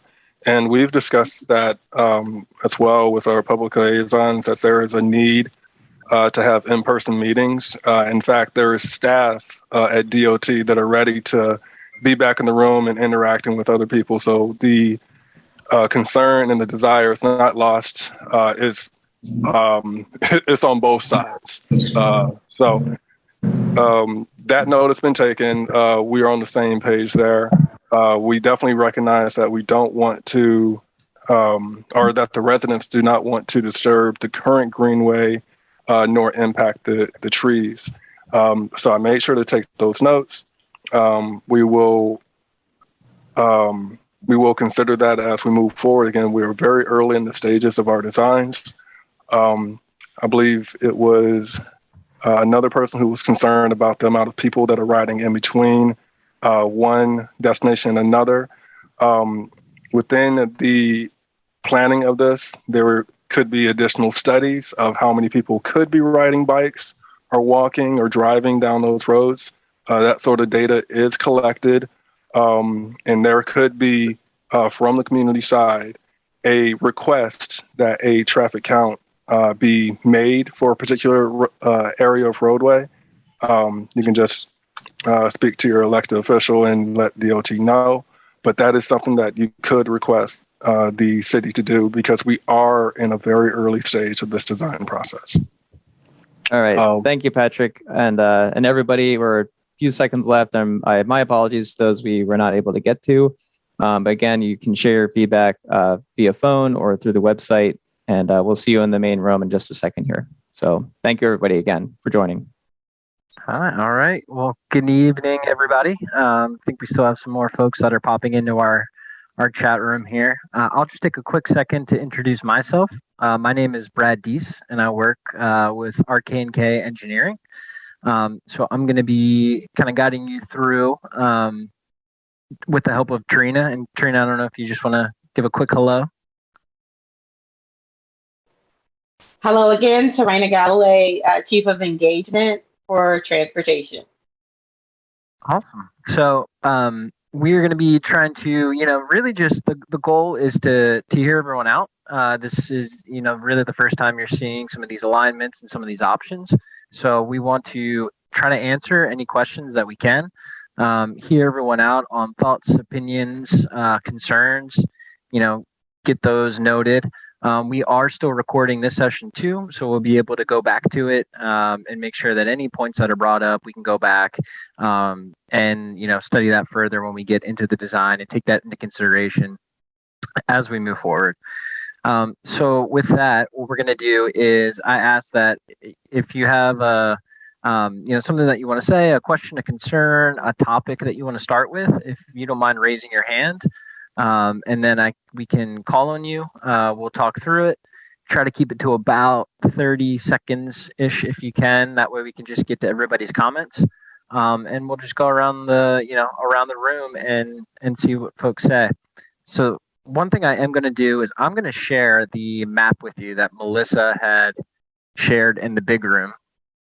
So let me go ahead and do that. And now everyone should be seeing the segment map here. Another thing that I want to do is, if it's helpful for you, I can also share this link in our chat here, and you could be able to navigate to that yourself as well. So I'm going to go ahead and put that in our chat.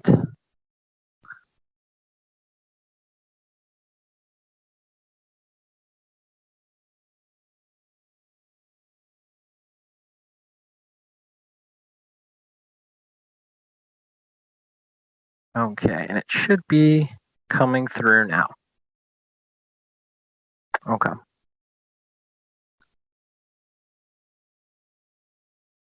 So I'm just keeping an eye on our chat here.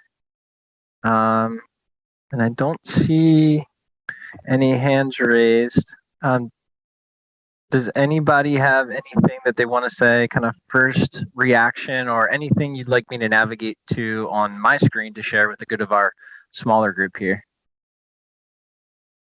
Okay, and I see, is it Yannick has a hand raised? Yeah, hi. My first time seeing a lot of this stuff, and I'm really liking the off-street, the commitment to off-street and the options of raising the roads and kind of like separating it on a different level. I'm not sure which designs I like most yet. I think I'll still figure that out before I have a real comment there. But I just have to applaud and say thank you. That's the type of stuff I really want to see. And I think no matter which way this ends up, I'd at least be satisfied with that. So thank you. Awesome. Yeah, that's great feedback. We always love to hear, positive feedback, and it happy to hear that we're, headed in the good direction. So thank you for that.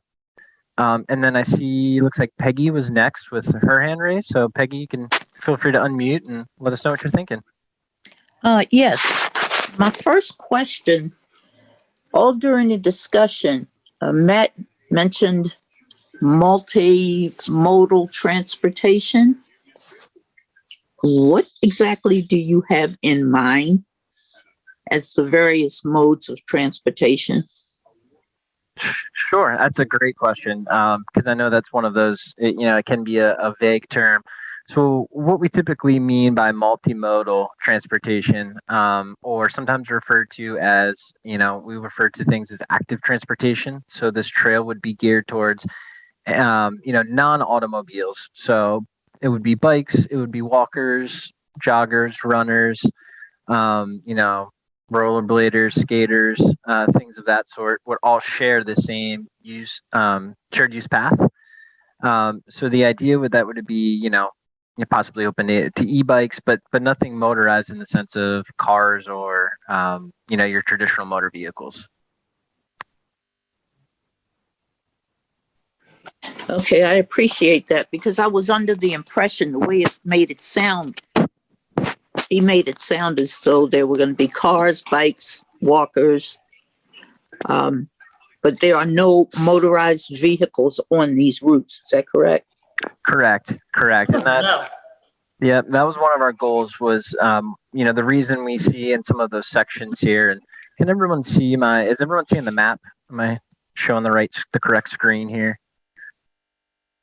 So as I just go through some of these alignments, what you'll see in the sections, some of these we propose raising the, if the greenway is adjacent to the roadway, we propose raising it up to curb level. And we really think that it's important to create that separation and separate the use of the automobiles versus the active transportation, the joggers, the walkers, dogs, bikes, and things of that sort. So that's a great question, and thanks for clarifying that, because I'm sure you're not the only one that had one of those questions about, what does that mean? So I'm going to move on now. I see, a couple of hands in line. Next one I have on my list looks like Josh. So Josh, you want to go ahead and unmute yourself and let us know what you're thinking?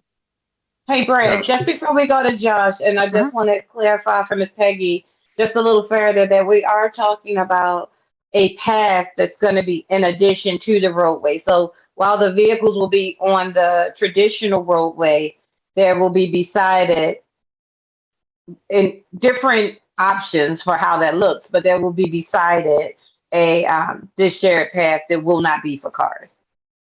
Correct. Nor will it be accessible by cars. Okay, thank you. Yes, ma'am.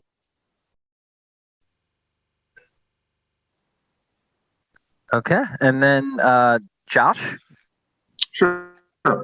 I guess first chance looking at the alignments here, and with the statement that got made during the previous part of the meeting that the goal of this path is to get people from A to B. I'm digging the direct routes much more than the routes that have this blue detour that links up and around to the northeast, simply because it's a more direct route to connect Druid Hill. We're talking about a whole bunch of non-motorized means of transportation, adding probably half a mile of path is pretty significant. So, if we're in my head, if you're doing the other routes, they all result in roughly the same travel distance, but a detour of that size of 26 really doesn't increase the effort to use this thing. All right. Thanks, Josh. I think that's a great point. That's a great point. And I see Matt. Matt, if you want to go ahead and unmute yourself. Yep. Can you hear me? I can. Yep. Okay, great. So yeah, I'd like to follow up with Josh's point. Yes, I much prefer the most direct route, in part because it uses the greenway, which is, consistent with, I think, what's intended here. But the directness is also really important for active commuters because fatigue and time are more of an issue, more consequential for riders and walkers than they are for drivers, especially during winter or bad weather. And you can imagine if there was a circuitous route for cars, it wouldn't be that desirable. So, I think the direct route in that sense is consistent with the complete streets as well.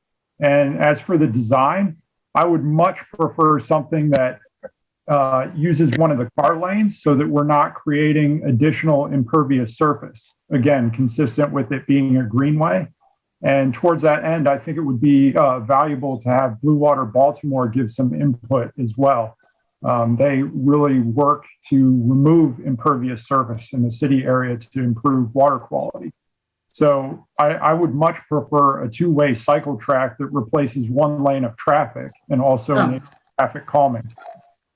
And just one last thing, I didn't see it on here as an option, but I like the direct route, but I also like a pathway up through Hanlon Park. So just on Dukeland to connect the park as well. And that's all I've got. Thanks a lot for listening.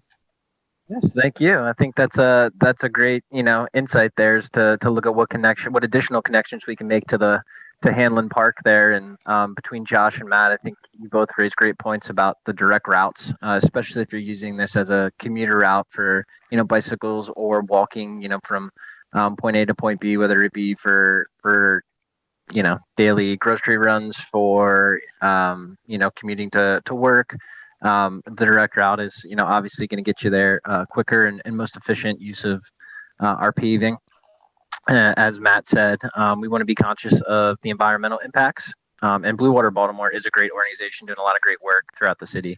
All right, so thank you for that, and I'm going to get on to some more folks that have their hands raised here. So next up on my list, it looks like Jed. Yeah, I had just a quick question about like an alignment I didn't see, and that was, going down maybe the middle of that wide median. I agree that having like a fully separated path is the way to go. But, some of these alternatives would take quite a bit of parking from the community. And it seems like if you'd use the existing median, you might be able to, create a path and also maintain parking in front of, either the north side or the south side of the street homes. And that might also be an opportunity to go ahead and widen that median even out a little bit and provide some further protection on either side of the trees, just to keep those trees protected from cars that are driving by, because right now they're really close to that edge of the median. Sure. And thank you, Jed. I think that's a great point as well. I think, we want to look at the median as an option. I know in some of the initial rounds the initial round of input here, some folks were concerned with the median greenways. Other folks really, seem to like that idea. There's certainly some pros and cons when it comes to budget, environmental, traffic, safety, and some other ones there. So, when you have a chance to scroll through the story map on your own and really dig into some of the alignments and the sections here, you'll see that there are options for the greenways on either side. In this section in particular, we are not showing a typical through the median. And you'll see, and if you are able to attend, and we encourage you to attend tomorrow night's and then Thursday night's presentations as well, there are some corridors which we are proposing that. And I think likely the decision, will be made as we dive into design, look at traffic analysis, look at safety, and get a little more of that information. It's likely going to be some sort of a blend of those. So let's go to looks like Jay. I'm sorry. I do have Ms. Bigelow that had a comment or a question to make. I just wanted to make sure she got an opportunity. I'm not sure if she can use the the raise hand function, but I want to make sure she has a chance to speak. Okay, sure. And then let's jump to her. Yep. Hello, thank you for that. I'm hearing the word equitable and equity thrown around, and as a legacy resident in Baltimore on the west side who lives on Tioga Parkway, I have several concerns. One, removing parking lanes for residents who, we have an aging population, and most of our residents that use cars as a way of life should be able to park close to, at least on their street or in front of their door, especially with the heightened crime statistics that are going on. When a parking lane was removed from the ill-planned revised North Avenue effort, no one really engaged that environment to understand that you have elderly people parking and walking around a corner. And the legacy neighborhoods that you all are proposing these routes through, I hear people say, oh yeah, well, I prefer a direct route, but do you live in those neighborhoods that will be impacted? And why not finally practice equity by improving the ill-planned transportation infrastructure and the broken sidewalks that aren't compliant, and creating access through what already exists, as opposed to inconveniencing a bunch of Black neighborhoods because all of a sudden people want to take a stroll through it. And we're talking about increased foot traffic in neighborhoods that don't have a lot of foot traffic outside of you walking to your bus stop or your car, because we don't have a lot of resources in our neighborhoods. So we have to drive everywhere. So I hear what people want to make them comfortable to survey our neighborhoods, which is what you all are going through, that are historic in nature and legacy in functionality and existence.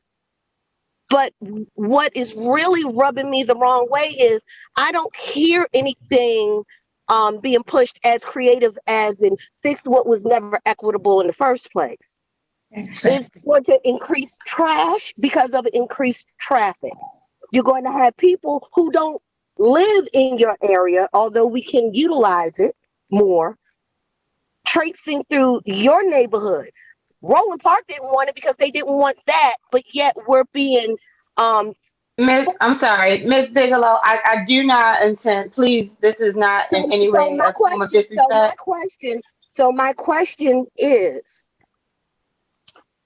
if you all are about community engagement and equity, the question that I would like to see discussed and entertained is, why not have an ongoing community outreach office in DOT that is dedicated to this effort, that can have real one-on-one true input, where we feel that what we don't want or what we do want isn't just ear candy? That's my question. Why not have a true community outreach office inside of DOT to address these issues? Because these are our neighborhoods that you want a straight path to go to, but not fix the broken sidewalks and streets that could be improved with a consensus. That's my question. Okay, Ms. Bigelow, and I receive your question. I'm familiar with, of course, many of the concerns you have around this project. I think that we will continue to have conversation, but understanding that there are people that are going to have varying opinions on how this moves forward. And I doubt seriously that it'll be anything that in the end result makes everyone extra happy about everything, right? We're trying to find what folks can live with, what folks can't live with. How can we make this work and connect this network around the city so that there is a multimodal path that connects our communities to one another instead of siloing them? Because that's also important to many residents. as well. But I mean, should we be conscious about how we approach that? Absolutely. Do we need to have more conversation? Absolutely. And these are just So beginning what is the forms to weight that the go. neighborhoods? So what is the weight that is carried by our neighborhoods that are being directly impacted? Because I first heard off street efforts as far as a focus, but I'm seeing straight through our neighborhoods, which is not off, off street. And we will. I want to make sure that we have time because this breakout session, we own, the clock is going to tick on it. We can have additional conversation. I will say that these are, again, some of the options. What input has community had? Well, because of the very onset of this project, we made a commitment not to dig in the medians on Glens Falls. That's why that is not being discussed here. That was something that came. Those are historic. But that's also because. But that was something that still could have been considered, like on 33rd Street, where it's a more popular option. However, we did make that commitment there. Now it's not going there, but we still have to figure out a way to make the connections.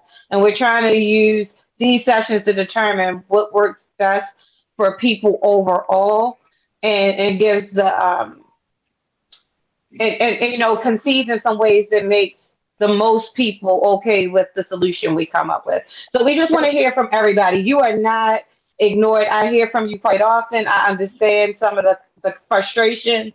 And even this summer, we're going to have more in-person opportunity to talk. But this is just for this particular piece tonight. Your conversation will be ongoing. Thank you. Yes, ma'am. I'm sorry. You can go to the next caller. Okay. Yeah, and I think that's an important part of the conversation to have. So next up, I believe we have is it Jai Hall? Yeah, it's JL Hall, and yeah. All right. Thank you. And I have to echo what Ms. Bigelow was saying, because I am a resident of Gwynns Falls Parkway as well. And I have the very concerns similar to what she has as well. And, one of my main concerns is if you go through, and I know the straightforward path down Gwynns Falls is going to be the most likable and feasible one for most people to look at. But that changes the whole makeup of the neighborhood as a homeowner and as someone that drives a car as well. There is no way that I could see Gwynns Falls Parkway as a one-lane route for walking, biking, or whomever, and just have one lane, and it's a busy traffic way. So I have the same concerns as Ms. Bigelow. And, to a certain extent, when I hear some of the conversations that are going on, it's almost like it's overlooking what we think or what we feel as homeowners and residents, for me, 35 years in this neighborhood. So I'm like, who's listening? That's my opinion.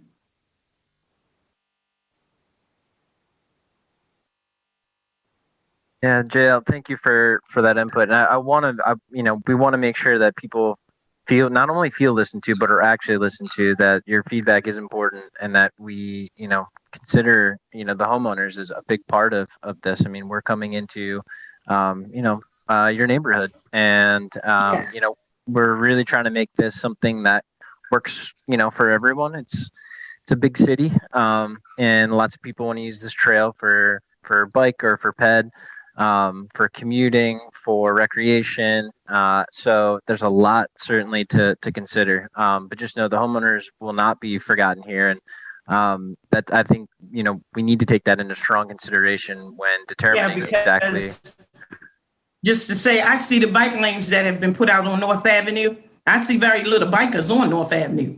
So right there, you made one lane there and it's not being used. So what's the purpose of all this? That's when I ride North Avenue, I'm like, okay, you've done all this and now it's not even being used. Sure. Now, can I ask you a question? And you might not have an answer quite yet, because I know nobody's really had time to digest the paths.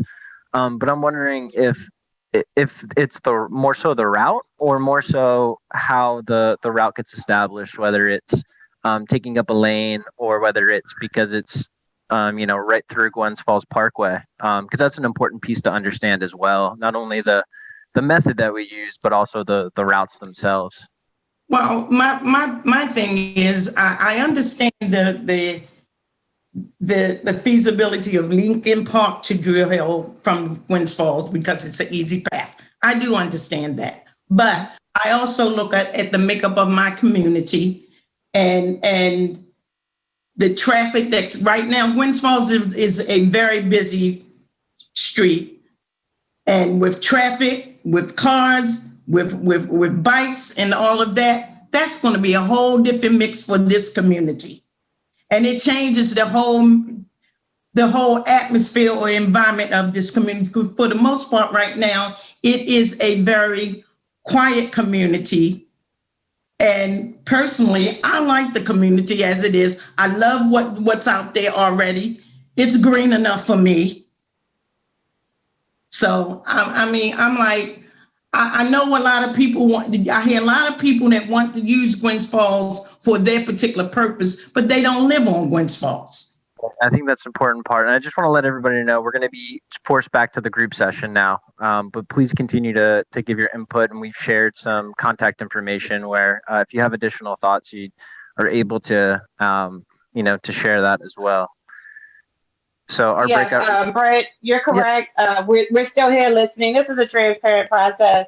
For and against, likes and don't likes. Like, we're here to capture that information. And we're not making decisions yet, right? We're coming back and talking more about this. So it's ongoing. See you in a bit. Hello. Hope everyone can hear me. I do see your hand raised, Pete. Give me one moment. I am Christina Bigby. I will be your facilitator this evening. Hopefully everyone can see our screen. So as Melissa said, we are going to ask your opinion about what she just presented. We want to give everyone about 30 seconds to 1 minute to get into this breakout room. I will ask that as we wait for people to get into the breakout room, I'll tell you a little bit about how we'll facilitate the discussion today. Ultimately, we want to make sure everyone is included, and we just want you to have a discussion. So when we go back to the main room, you can answer the questions on the Slido poll.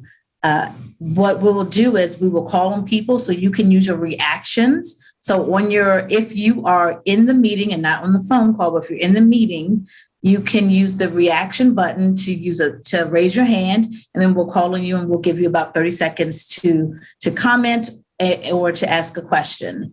And we do ask that everyone's polite, that we give everyone a chance to speak, and that once I call on you, then you can unmute. If you're on the phone, I will go to individuals on the phone as well. And if you're on the phone and then I call on you by using the last 4 digits of your phone number, you can unmute by hitting *6. And on the phone, you may raise your hand by hitting *9. Okay, so we're going to give people about 30 seconds. No, maybe about 15, 20 more seconds to make sure we have everyone in our breakout room. And then we will, then Pete, I see you're the first one with your hand raised. So you will be the very first question. While we're waiting for a couple people to get in here, I want to make sure everyone can see my screen. So if we have any of our co-facilitators from the city, just let me know. You can see the screen, and any community members, you can use a thumbs up and that'll let me know you can see the screen as well. Yes, Christina, we can see the screen. Excellent. Okay, thank you. I'm using 2 screens here, so you may see me go back and forth. I think we can go ahead and get started. We have a few minutes in here. There will be a couple warnings when there are like 5 minutes left and 2 minutes left, but we will have about 15 to 20 minutes to have a discussion. And we really just want to know, what do you think about all of these alignments? And then what do you think about the alternatives? I have the map up here if you need refreshers. Pete, I see your hand raised. If you would like to come off mute and ask your question. And again, we're trying to make sure we can get to people. We do have about 19 people in here, so everyone gets a bit about 30 seconds. Pete, did you have a preference on alignment or a question? Both. The alignment, I would prefer the Gwynns Falls Parkway alignment. I think it gives you the most direct route from park to park without going out of your way with hills and all that. And my question was, in the options that were out there, there wasn't an option for a median running trail, and I was wondering why that wasn't considered. I know we have someone from the design team here, so they may be able to mention why there wasn't an option for a median running trail. If we don't have the answer to that question, pop that in the chat, and what we'll do is the questions and answers we posted a bit later. And I am making a note that you like the Gwynns Falls Parkway option. Did you have a particular alternative when we talked about the different designs for the Gwynns Falls Parkway alignment? Not in particular. I think, north or south is basically the same. It's just a shame to lose good residential sidewalks when we have a basically unused median. Big sections of it are cut off by snow fencing. I see trash out there all the time. It just seems like a waste of space, especially in the summertime. You get tree cover when you're walking and biking. It just seems like the logical place to put it. So based on the alternatives I've seen for the alignment on Gwynns Falls Parkway, kind of 6 one, half dozen the other, but I think the median trail is the way to go. Thank you. Thank you, Pete. Alexius, W, you're the hand I saw raised next. Yeah, so it looks like in each alternative, my area, Gwynns Falls, is going to be affected. I'm below Garrison, right before you get to Windsor. So I'm going to be affected, period, regardless of what is chosen. But I didn't quite understand the way the first young lady kind of gave the description of what it's going to look like. Because my concern is for our area, that's one of the prized things is the fact that it's not congested, the fact that we do have wider streets. That's one of the things that's really appealing when it comes to purchasing homes and revitalizing our community down here in the Gwynn Oak area and stuff like that. So I'm curious to kind of understand better how the sidewalks are going to be. And also the houses are not that far from the sidewalk. So I'm a little confused on how that expansion of the sidewalk is going to be, or if I'm just misunderstanding it, because we already have a large medium in the middle, and our community goes out on a regular basis. Away. It froze. Hello? I'm sorry. Hello? Oh. If it's not quite your turn to speak, if you could mute your phone, you can hit *6 to mute and unmute, and then we will get back to the question. Oh, okay. So I'm sorry. You. Someone I think accidentally unmuted. That's all. You heard some background noise. Okay. So I was trying to figure out, are they extending the sidewalk through the lower part of Gwynns Falls going into Windsor, or are they changing the look of the medium in the center of Gwynns Falls? That's really my question. Thank you for your question. So what we're here today is to ask kind of what your preference is. So while there are several different alignments, there's this Gwynns Falls Parkway alignment, and there's also Gwynns Falls Parkway to Elgin, where you see it comes out this way. So it hasn't been a major decision yet. We are just trying to get feedback. And these are some of the ideas that we think may work, and we want to know what works for you. So there's several different alternative alignments. And then when it comes to the design, which I believe you have questions about it as well, you can place that comment in the chat, and when we get back to the main room, maybe we can, you can place it in that chat as well. Maybe we can talk about it, but these are examples of how they may extend it. There hasn't been any one decision just yet, but I do understand what you're saying as you're concerned about the houses being so close. How do they make that happen? These alternatives are different examples of how the designers think they may be able to make that happen. And we kind of wanted an opinion from everyone today. So if you have a question about the logistics, like, okay, if this alternative, northern sidewalk improvements, widening was selected, how would that work? Place that in the chat, and then we'll do a Q&A that they will post later, and they can give you a little bit more logistics. But right now, we just want to know what you all are thinking, which alignment you prefer, etc. Thank you, Alexius. I hope that helped. Just a follow-up question. Did you have a preference there? Because I heard kind of like the sidewalk and then kind of the wide roadways and then the median. Just kind of preliminarily. like I said, my end is in this regardless of what happens. Yeah. So logistically, it makes more sense to go straight up Gwynns Falls as opposed to all of the dips and turns into other streets. So I would say for me, that would be number one, and then I think the one that kind of dips into Elgin, I mean, if would be my second one if we're talking about convenience. But again, you want people to have access. So honestly, I think all 6 of them would work if you want people to have more access. But I would pick those 2, just off the top of my head if I had to make a choice. Thank you. And then, take a closer look at some of those designs as far as, the preferences around, how it would work. So something we'll add to our questions too. That's a great question. All right. Sorry. Christine. No. We are having a discussion. I appreciate it. Hop in there. Also, you bring up a good point. While I am sharing my screen, someone has placed in the chat this link to this interactive map. This is a map that you can kind of scroll ahead if you want to look through it. So they'll be open for a bit, I think until 4/8, but someone please confirm that date for me. It's April 8th. Yeah, it'll be open until then. Okay, it'll be open until April 8th. Feedback, so we may extend it, but right now that's the date. And continue to look and give feedback. Okay, Rhonda Wimbush. And if you answer the question, go ahead and lower your hand, please. Once I do what? What was that? I'm sorry. Once individuals have asked their question, if you could go ahead and lower your hand so I can see the other hands that are raised. But Rhonda? So I grew up in Lincoln Park and Windsor Hills community. I live in the Ashburton community, right at Hanlon Park and near Druid Hill Park.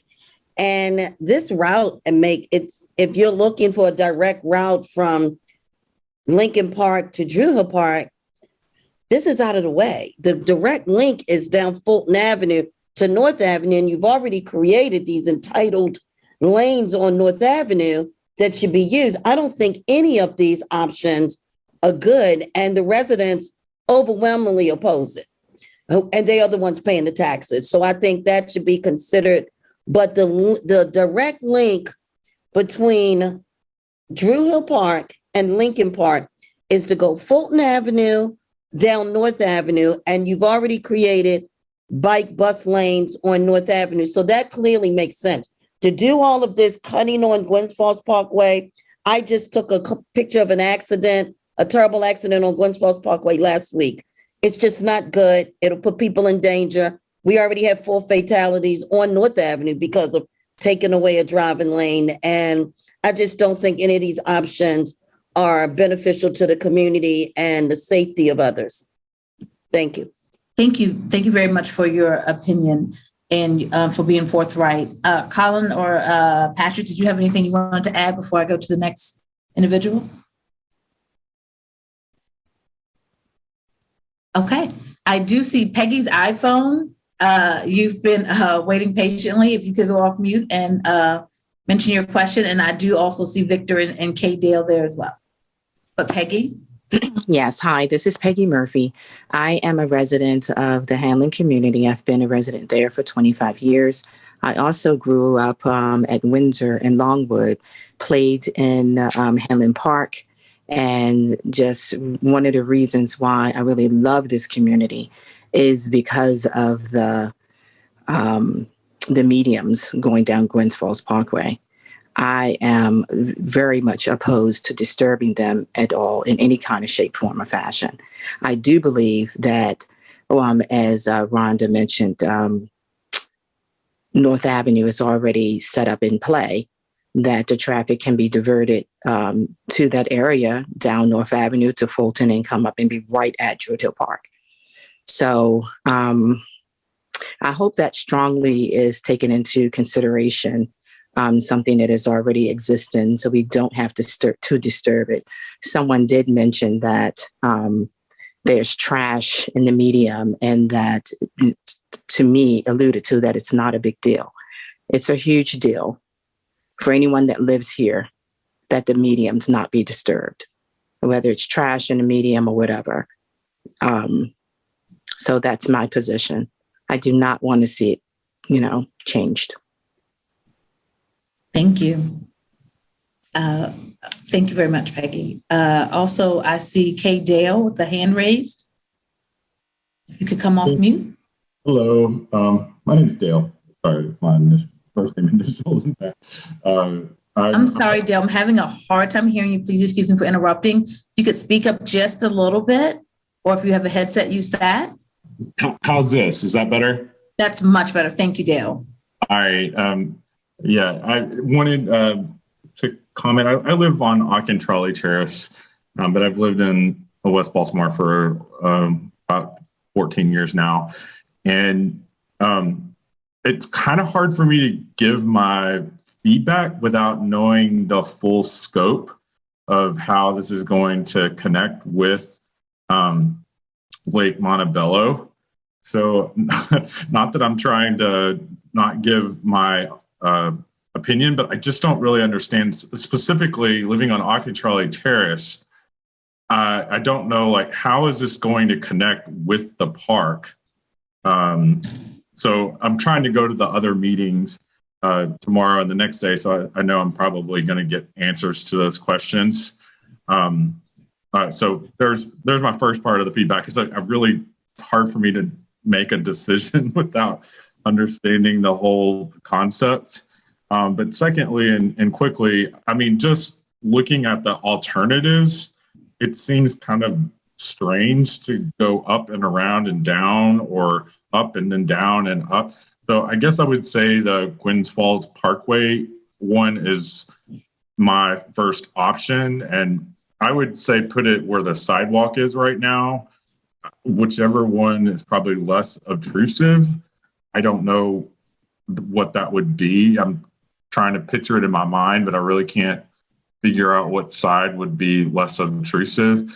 But, you know, to the other persons that had spoken up already, I guess, you know, I certainly appreciate the alternatives that have been put out there, but I'm just curious if this Gwynns Falls Parkway is like the only way that you can get from point A to point B that makes any logical sense. And I'm not here to say that it's not. I just simply don't know, and I don't know the roadways well enough on the west side over here to make a statement otherwise. So thanks for letting me speak, and that's where I'm at right now.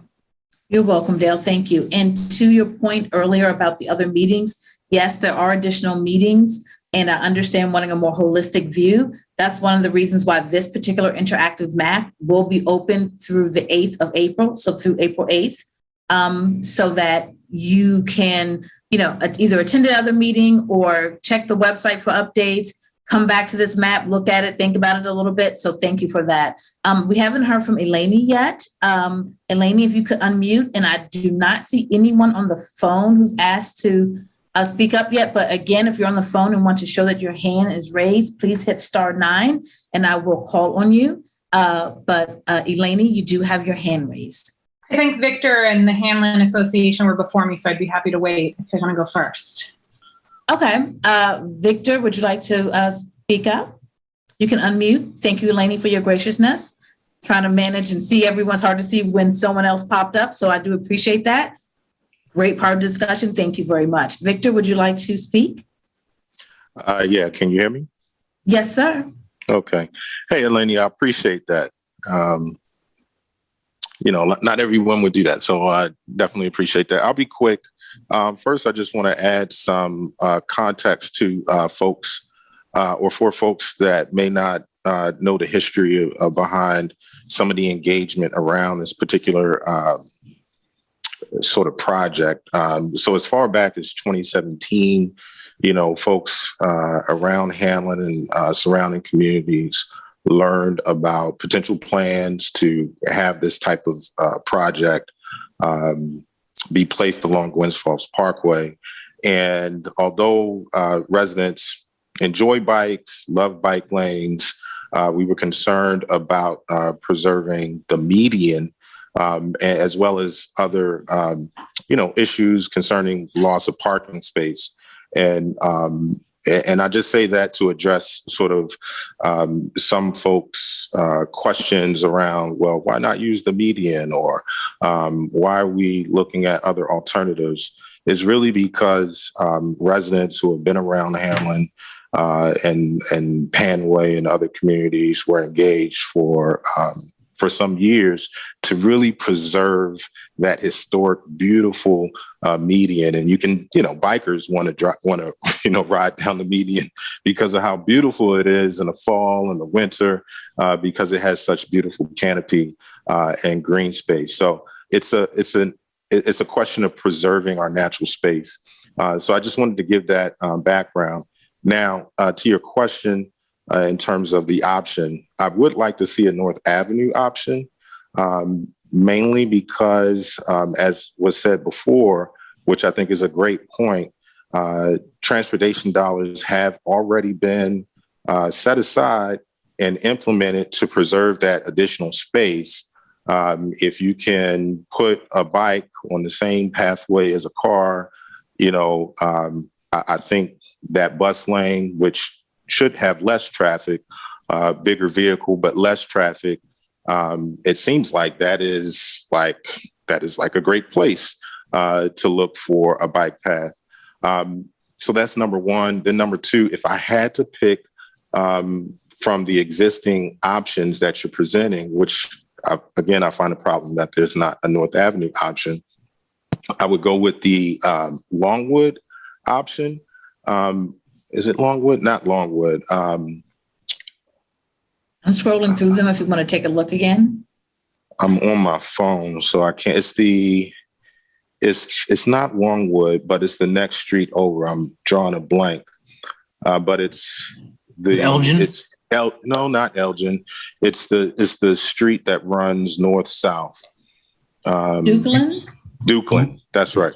So I believe that's Dukeland. And the reason why I would choose that option is because, the schools over there, the residents, some of the residents that I know see that side of Hanlon Park as an opportunity to provide access into the park and even access, at least in terms of producing some visibility for Gwen's Run. And so if you have that transportation money invested in that particular area, I'm thinking that, DOT would work with DPW and DPR to see how those dollars can be leveraged to do more than just a bike lane, but really establish something special right there for the students to really, have better access to the park. So I would encourage you all not to just, we want bikers to, get from point A to point B, as quick as they can to enjoy the parks. That's cool. But I would also look for places where you can get a better bang for your buck. North Avenue, as I said, you already have some investment there. And then in terms of Dukeland, it's just dying for some sort of, visionary sort of thinking to provide better visibility and access to the park. Thank you. Thank you very much, Victor. Matt, Colin, or Patrick, did anyone want to add anything before I go into the next question or ask a clarifying question? No, those are great comments. Thank you, Victor. And I think we had Hanlon Association next. Yes, Hanlon was next. Is this going to be Mr. Pennick or is this going to be Ms. Batts? No, this is Linda. Hey, Linda. Hey, how are you? Hey, good evening. Well, thank you so much. And I echo much of what has been said by my neighbors and colleagues in the community. While we are pleased to see that there are some additional options that have been identified, we still don't see a primary option, and that is the suggestion having been made to use Clifton Avenue as a gateway into the already preliminarily developed West North Avenue, as Ms. Winbush had referred to earlier. Insofar as the medians are concerned, I'm glad to see that is not reflected in any of these options. And as Victor has said, we want to preserve the historic medians, and we want to preserve them not simply because they are historic, but we want to keep in mind, for those who are not aware, just slightly north of Gwynns Falls Parkway, we lost over 300 trees in Hanlon Park to the Ashburton Tank Project. So we have a real environmental concern about air quality, oxygen, and the integrity of our tree canopy and the integrity of our forestation in our community. I am not an advocate of eliminating street parking to accommodate the occasional folks who want to recreate down Gwynns Falls Parkway. I believe that developing, as has been stated earlier, our already ample and robust sidewalks provide a premium way for folks to go to and fro. And if bikers want to join in the flow of traffic, as is the case on many other thoroughfares in the city where you see that bikers ride in driving lanes at safe speeds with calming measures, that's appropriate as well. But to take away parking from our residents and taxpayers is not an option that I would want to endorse. And I like all of the options that use alternative thoroughfares, including the underused and not reflected alleyways that are in our communities that are robust and can be developed safely and with lighting to allow for biking and scootering and what have you. Thank you. We're about to pop out of the meeting and Eleni was waiting. I appreciate that comment. Eleni, you may have about 10 seconds. I'm so sorry. Thank you for your patience. Direct Gwynns Falls option. I have to drive this road 4 times a day to get my daughter to school in Leakin Park. I would much rather be biking it instead. I do love the idea of including Hanlon Park on Dukeland, but I don't think that the indirect.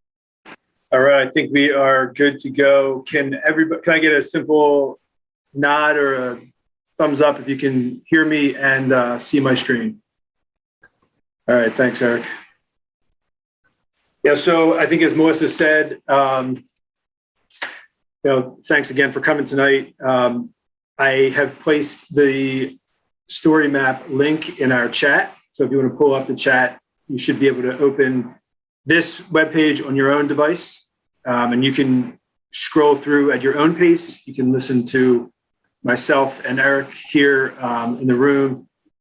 Like I said, Melissa said, just if we could just all, again, be polite, raise your hands, take a minute to unmute yourself before you speak.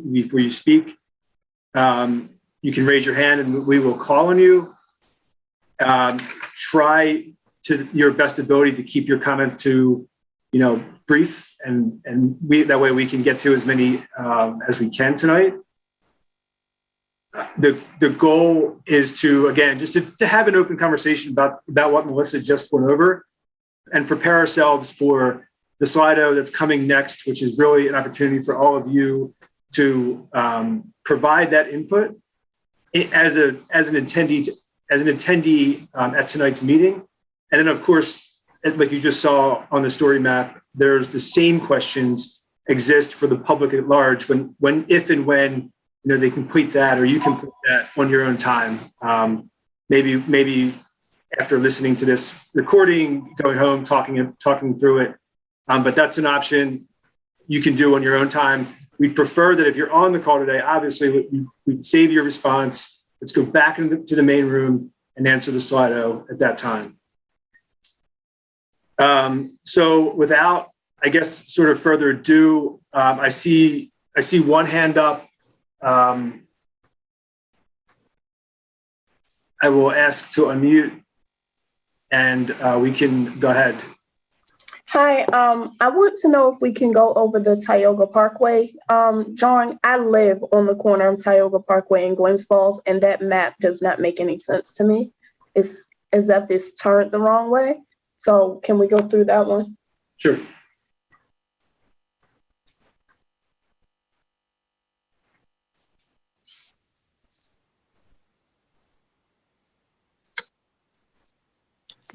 So you can see my screen? Yes. Okay, so the thought with Tioga Parkway was, let's just open this up. So wait, can you go back to the last screen and can you point out to me what you mean by north, south, east, and west? On Sure, yeah, Tioga Parkway is a bit of a unusual, it's going it's moving from south to north or from west to east. But we are looking. So for this purpose today, picture yourself in the middle of Tioga and looking towards Liberty Heights. Mm-hmm. Which means that's from south to north. From south to north, correct. Okay, and that means that the houses are on the west side of the map. You're correct. So let's take the house out of this and just let's focus on, the dimension that we put here from, and again, this convention says westbound and eastbound, because it moves in that diagonal, it is a little bit of a challenge, but eastbound again is looking towards Liberty Heights. And westbound, no, that would be north. Southbound is, so you can, again, think of eastbound as also northbound.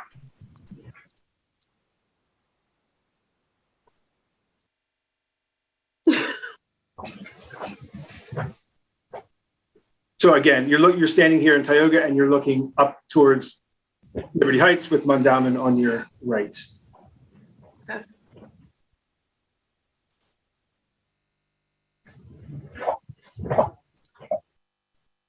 Is there, does that help? If that is the case, this drawing is just wrong because there are no houses on that side of the street. So it's a bad drawing and it's very confusing for people. So you should redo it. It's not a good drawing. Thank you for that feedback. And I think, if that is a concern, we can update and remove the house. But let's focus really on the roadway itself. We do have an opportunity to change that and remove that house or move it to the other side. But that's, and I appreciate that. And I'm sorry for the confusion. Yeah, because you're saying that the pathway would be on the side where the hill is on the Mondawmin side, correct? That's correct. Yeah, this drawing is very inaccurate. So that's definitely worth highlighting. Understood. Thank you. And we'll make the revision. Let's move on to Carolyn.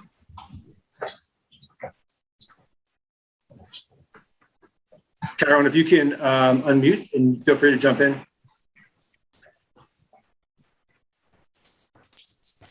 I'm looking at Carolyn Carey. Carolyn Carey.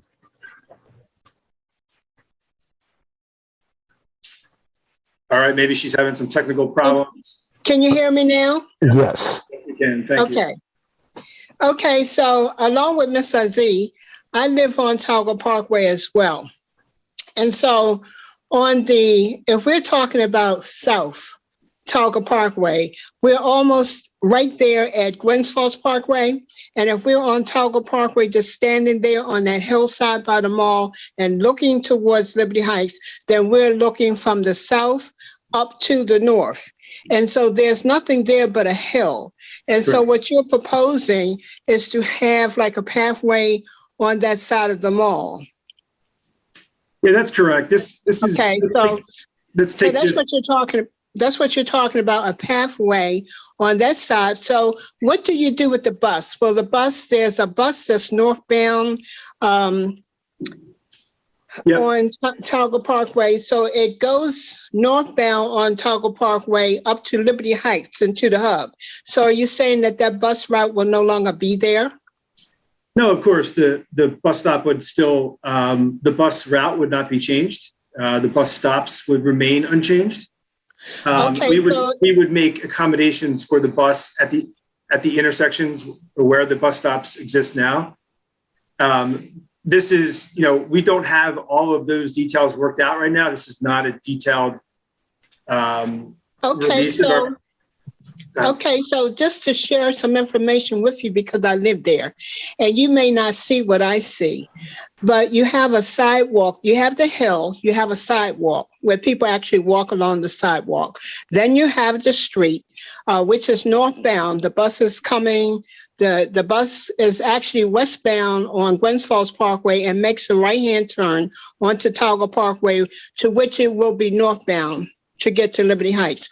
And so you have that sidewalk, then you have the bus, you also have vehicles, and then you have the median strip. So is that what I'm seeing in your rendering? I don't see all of this. So this is a rendering showing the parking lane, the northbound parking lane being removed and being replaced with a greenway.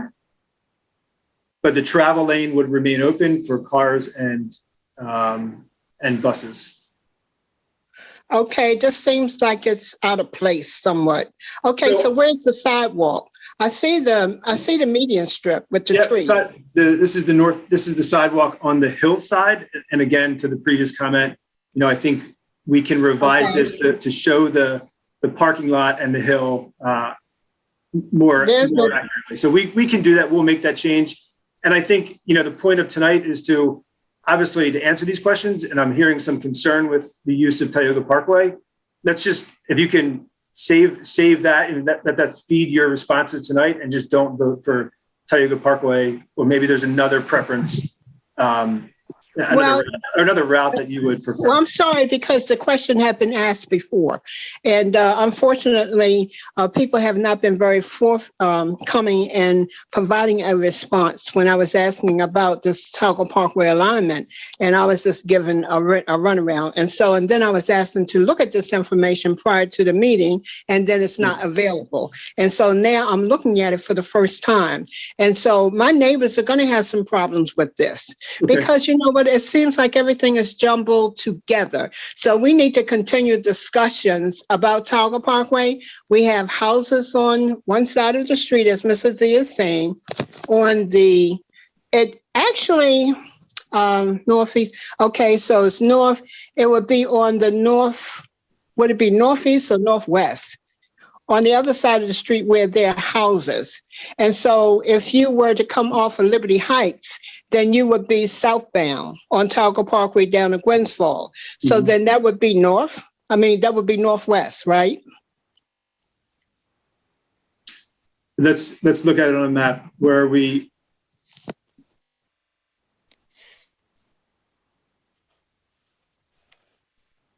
So this is Mondawmin. This is the east side. Here's the west side. This, if you can see the picture in my screen, we have the median on Tioga Parkway here, and we have the route shown roughly in the existing parking lane along the northbound side of Tioga Parkway. Okay, so the way it is now is reversed. The houses is over on the right-hand side. Again, I understand, and we will make that revision to this rendering so that it clarifies that concern. And I apologize for the confusion. Okay, I hope we have further discussions before you make your final decision. There will be more time for discussion. The city does plan to engage and multiple times before we make our final decision. Because, if you're going to do something, you would want to make it aesthetically pleasing, for the community as well as for people who would be using. Yeah, the area. Absolutely. And I think, as Matt said, and thank you, and I'd like to move on, but just to clarify, I'd like Ms. Carey, if you have any other concerns, you can leave it in the chat. We are going to save the chat, and we can get back to you with that information.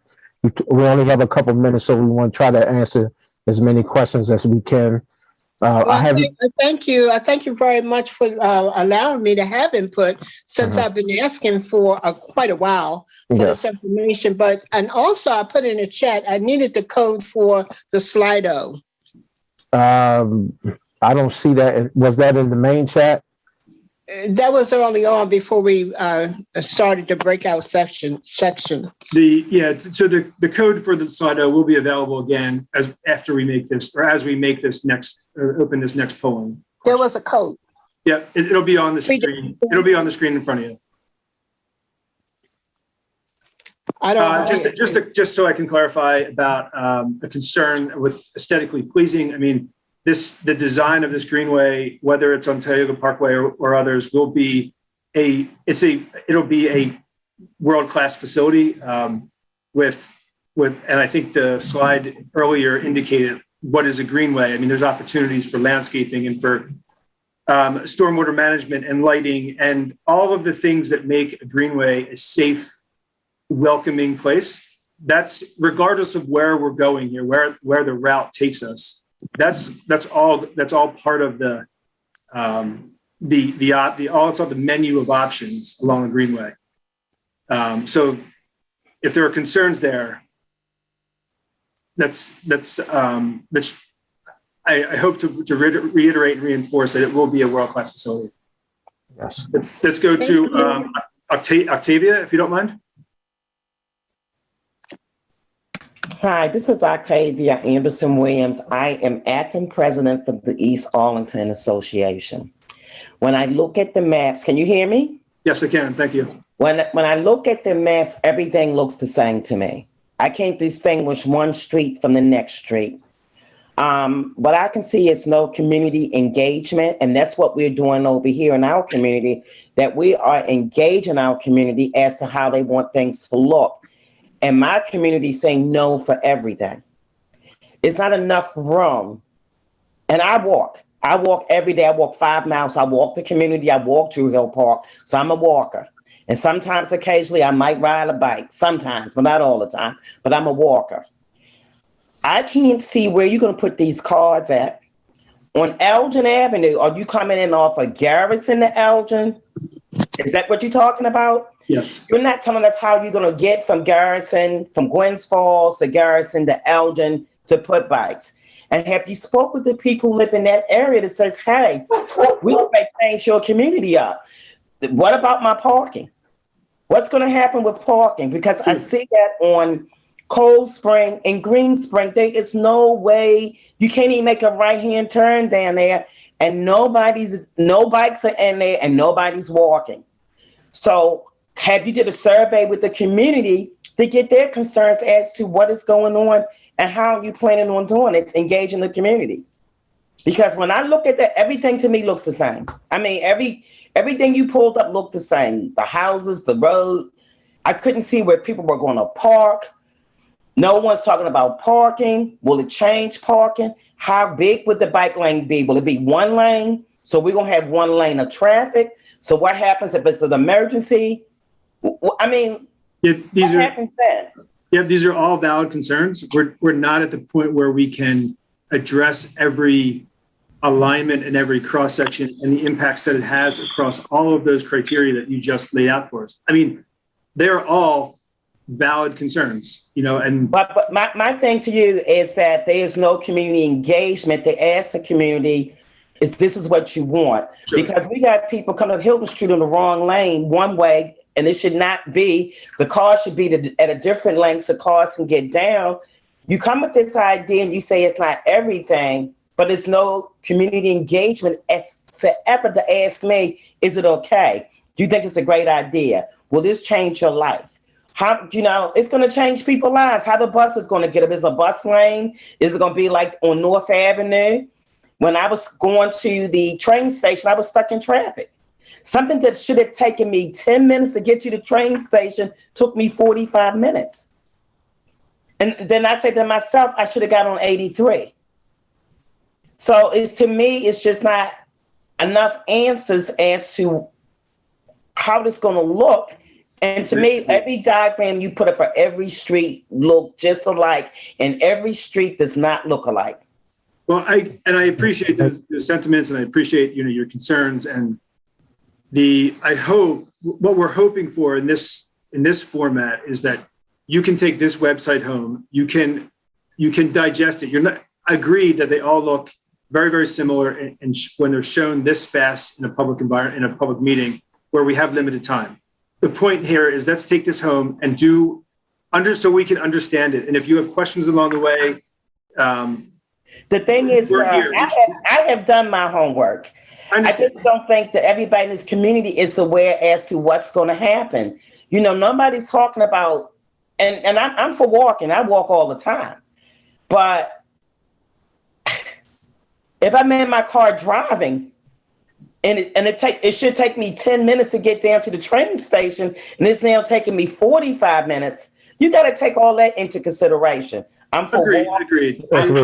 With the bikes, right. But it has to be enough room when you're not taking away driving lanes, because if my understanding is one of the reasons why we pay to have tags on our car for the upkeep of the roads. The bikers are not going to be doing that. And you're telling me to give away a space. Right. Now, don't cut me off. It doesn't make sense because you've been doing this for a long time without community engagement. And that's all I need to say. Without community engagement, every map you put up to me looked the same to me. I'm sorry, it did. All right, we understand for us as a town, we have to get questions from other people, but you can also, like I said earlier, you can also put information in the chat and somebody will get to you. And also, there was an email address that they left where you can also send information about questions and concerns to that email address also. The next person who had their hand up was Drew C. Oh. Yeah, hi, thank you. I appreciate what everyone has said so far. I just had two things. One is not a question, but the chat function appears to be limited to direct messages right now, so I don't think you're able to post any links or anything in that. That's just a heads up. But the question I had is, and my preference is for the Gwynns Falls Parkway route, the more or less straight west to east. I'd like to know why there is not an option for the path within the median itself. And I think that addresses some of, I think it was Miss Octavia brought up parking concerns and travel lane concerns. So I just would like to know if that is an option, and if it's not, why it's not. Thank you. Yeah, sure. So it's not being presented today as an option. I understand that some of the framework and some of the conversations that happened before DOT launched into this fresh step really, and again, going to the engagement, through previous engagement efforts, it was made pretty clear, as I understand it, that the median running greenway along Gwynns Falls Parkway was not an option, and strongly, not in favor. So we are trying, we are listening. The city is listening and trying to find the best place for this greenway, and just to go through a previous comment, in any improvement and investment like this, there will be trade-offs. So there will be positives recognized and there will be negatives. And the point of today is to understand where the temperature is in the room, right? So if parking is absolutely sacred, which I know it is in city environments, that becomes less of a criteria, and we move towards alignments that maximize maintaining the parking count as they stand now. And we can have that conversation for traffic lanes and vehicular speeds, and every sort of environmental impacts, and every sort of criteria along the way.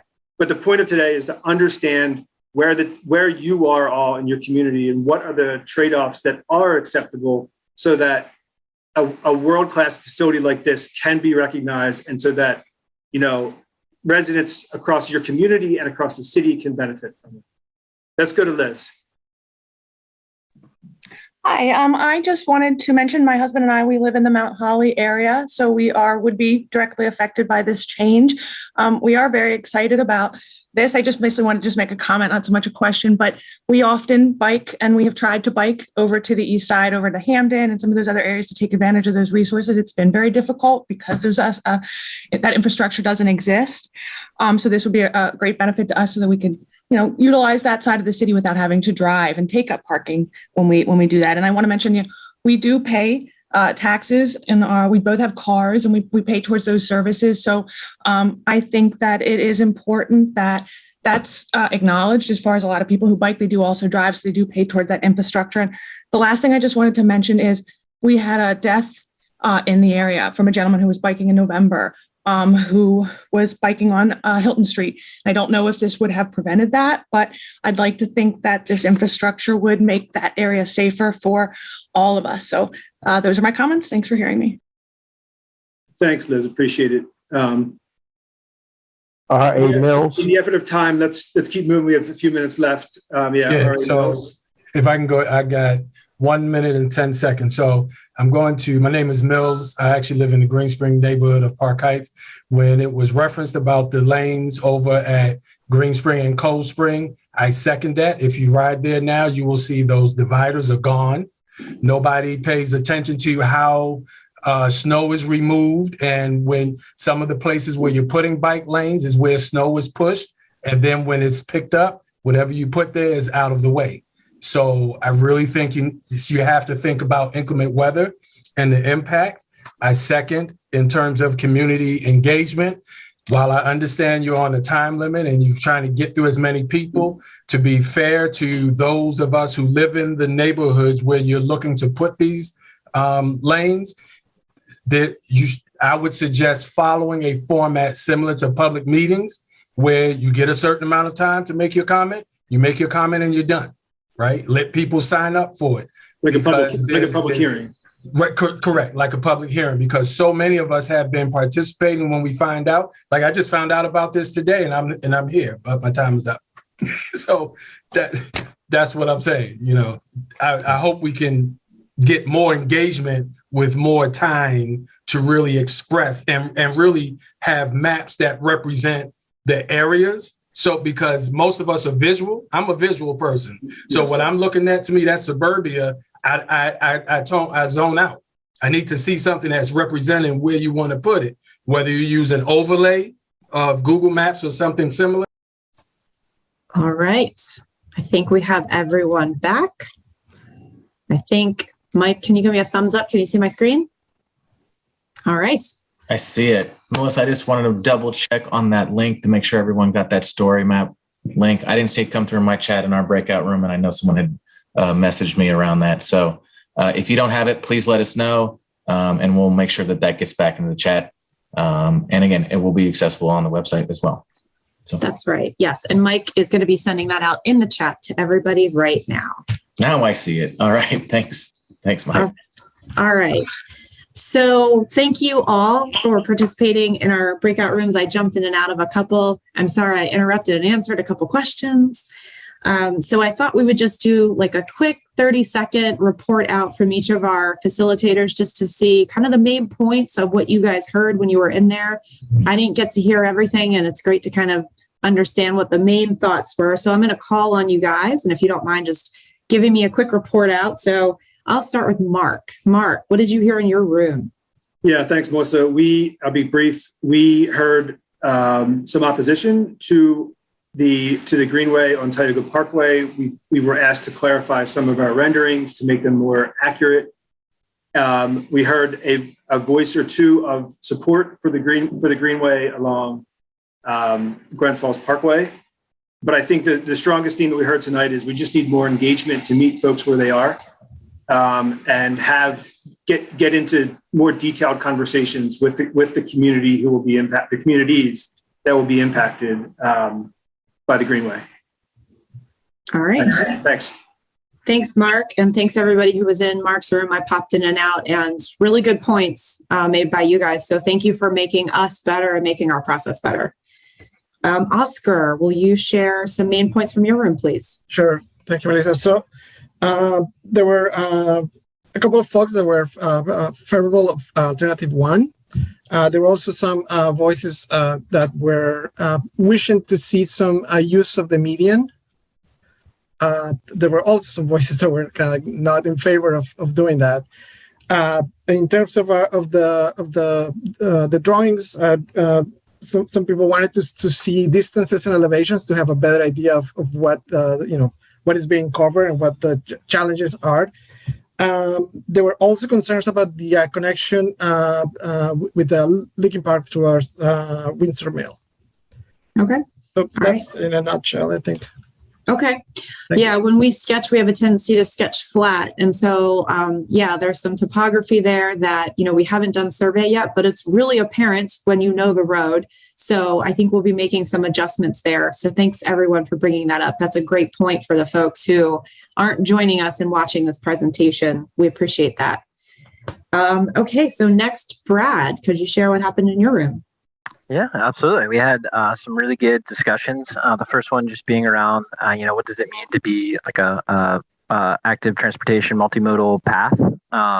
We made the distinction that we want to separate automobiles and pedestrians and bicycles and our active uses. So talking through that, we had a couple of folks that chimed in that really wanted to see a direct route. They like the Wyman Park Drive, they like the direct route. But to balance that, I think the important thing to really consider, we had some folks from the community that want us to remember that it's not just a route through the community, but it's involving the community and it's going to affect the community. So I think those are all things that we need to take into consideration to move forward.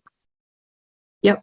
Good points. Yeah. And, we always hope that the community takes ownership of the trail, and it is there. So that's why this is so critical for everyone to give us feedback and for us to dive into the neighborhoods a little bit more. So Christina, how about your room? Yes, thank you. We had a very robust discussion. I think the majority felt that the option they wanted was not presented at all, that many people wanted to see a direct link for Gwynns Falls Parkway down Fulton, down North Avenue. They thought that was that there are already some, they said some lanes there, some transportation money has been spent there, what we heard on the call, and they'd like to see that developed. However, since these are the options they had to choose from, a few people suggested the option one. Additionally, we heard several times, no, please do not disturb the medians. Do not disturb the medians. They're historic, and that people want to preserve parking space. So that was said, and also preserve, we heard preservation of trees as well, that they lost trees to another project. So another individual mentioned if they had to choose, again, they preferred just using something that's existing going down North Avenue. But if they had to choose, they liked the Dukeland Spur and thought that that's an ability to add more visibility to and access to Hanlon Park, and that look at what's good for students as well. And that thought that was an opportunity. And we definitely heard, we did hear one person mention that they wanted to see a median runway trail, but the overall majority did not. And we did get a bit of a history lesson on why that was there. So we appreciate that. And overall, another individual didn't quite understand the design. They saw the designs, but wanted to know a lot of houses there. They're pretty close to the street. Logistically, how does that really work? And, they don't want congestion, but they wanted to have a better understanding logistically how it worked. And some people wanted to see the whole picture as well. So they may come to additional meetings. Thank you. Okay. Yep. That's great. And as we get, further into understanding what this looks like, then we'll be a little bit more into like, what does this look in every spot? How is this going to work logistically? So these are all great questions that we need to ask ourselves as we get into those next steps so that we can prepare some more information for the community to react to. So I'm going to pop through those two questions now that we've been talking about, the things that you were talking about in the breakout rooms, because we really want to take the temperature on the entire group together. And so I'm going to invite you to go back into Slido. If you closed it, you can go to www.slido.com. That's SLIDO.com. You could use the QR code. And if it asks you for a numeric code when you jump in, that is 547233. So I'll just give everyone just a second to jump back in there. And we are going to ask this question, and based on the discussions in the rooms, as I go into this question, and it asks, which route would you prefer to connect Leakin Park to Druid Hill Park? These are the alternates that we shared on the story map that I went through, that you guys looked at in your rooms. It's also what is going to be on the story map. If you go to the website or use the story map link, again, that's going to be open for a month, for April 8th. And that's what you can send to your friends and family. I do want to remind you that if you see a route or you thought of a route that you don't see here, or there is another option that you would prefer to see, please email, call, or use the comment form to let us know what that is. So we wanted to provide 6 opportunities for you guys to respond to today. It helps us take your temperature on what you're thinking. But again, it's really critical for you guys to make sure you have a voice, for us to record all those voices. So when the slide comes up in just a moment, you'll see again, Matt's email, the phone number that you can call that, again, goes directly to his cell phone that he answers all the time. Sorry, Matt. I'm sure this joke is wearing off by now. And the contact form. Melissa, just to be clear, that is an office number that is answered 8:30 to 4:30. For those who may be on the phone and don't realize Melissa's just kidding around, let's be honest. Bad joke, super bad joke. I'm sorry, Matt. Call me anytime. All right. So I see that I don't have a count number here, but it looks like 80% of the folks who have participated are looking at Alt 1, and then 12% at Alternative 6. 16% for Alternative 6, followed by Alternative 4, and then 3 and 2. So I'm just going to give that a couple more seconds while we're standing here chatting, so that you guys can respond to that. The next question we're going to pop up is going to be about that cross section for Gwynns Falls Parkway. And so that will be taking your temperature on what you are thinking there. Again, if one of those doesn't work for you, please email, call, visit the website and fill out the contact form. And then just another reminder that if you cannot join us tomorrow or Thursday, please use those avenues to chat with us about the other designs and the other routes. You can also go on that story map. That's, again, going to be up for a while for you to comment. And if you give us about 72 hours after the next 2 meetings, we will post a recording of those sessions. So that will help you make the decisions and understand the discussions and everything that went on in those 2 meetings, just like you all participated in tonight. Hey, Melissa. Yeah, go ahead. Can I interrupt me 1 minute? But can we go back and ask Colin to report out in his breakout room? I don't believe we heard from him. Did I not? So just to make sure that room was heard from. I'm so sorry. Yeah. I thought I was using my finger going down my list. I'm so sorry, Colin. Oh, that's totally fine. I didn't want to interrupt too much as we got going. But you had a good discussion in our room, just to bring it back. We had several people mention ask how the trail will be maintained. So that was an important aspect for people in our room. A few votes kind of for the most direct route, being the best and the most efficient potentially, but also a couple comments trying to balance that with the recreational aspect or recreational potential for the trail as well, to see some different parts of the city, see some interesting neighborhoods. And then we did have one person mention that median greenway would be something they'd like to see, but also many people in the room voice opposition to that and want no median greenway, to keep the greenway and the trail to the north and south sides of the street. We talked about destinations, so the high school, Douglas High School, being able to accommodate more of a trail potentially in that segment, and also just it being an important destination. And then the subway stopping an important destination as well. And finally, there is a comment about how in-person meetings would be something that they'd like to see. So I think that sums up most of what we heard. Okay, great. Thank you. And thank you for interrupting me. I'm so sorry, Colin. No problem. All right. So I'm going to go ahead and close out our Slido for this question and jump into our next question. Which is looking at those sections that we had. And we're just looking at Gwynns Falls Parkway right now. We're going to dive into the others later, but really interested in learning which ones you guys liked. So take a couple minutes and fill that in. Again, if of those choices, you don't see something that you like, please use the contact information that Matt will go over in just a second, and you can let us know what your thoughts are there. So we'll take all of our notes from this evening, from your discussions in the breakout rooms. We have all of the chats recorded. We have this session recorded. We're going to post that on the website. Again, you all can visit that, show your friends, family, colleagues, etc. We want to make sure that we do get to as much people as possible. So we appreciate your help in reaching out to the community, maybe your friends and family who couldn't attend tonight, this meeting. So please help us spread the awareness there so we can get some feedback from as many people as possible.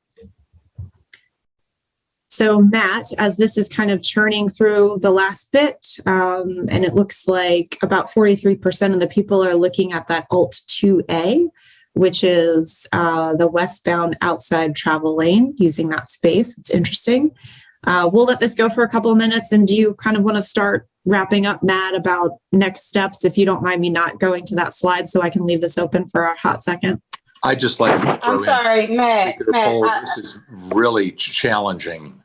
And I was going to say, do we have a visual that we can show? This is really hard to parse in this time frame. Sure, yeah. Do you want to see the visual of these one more time?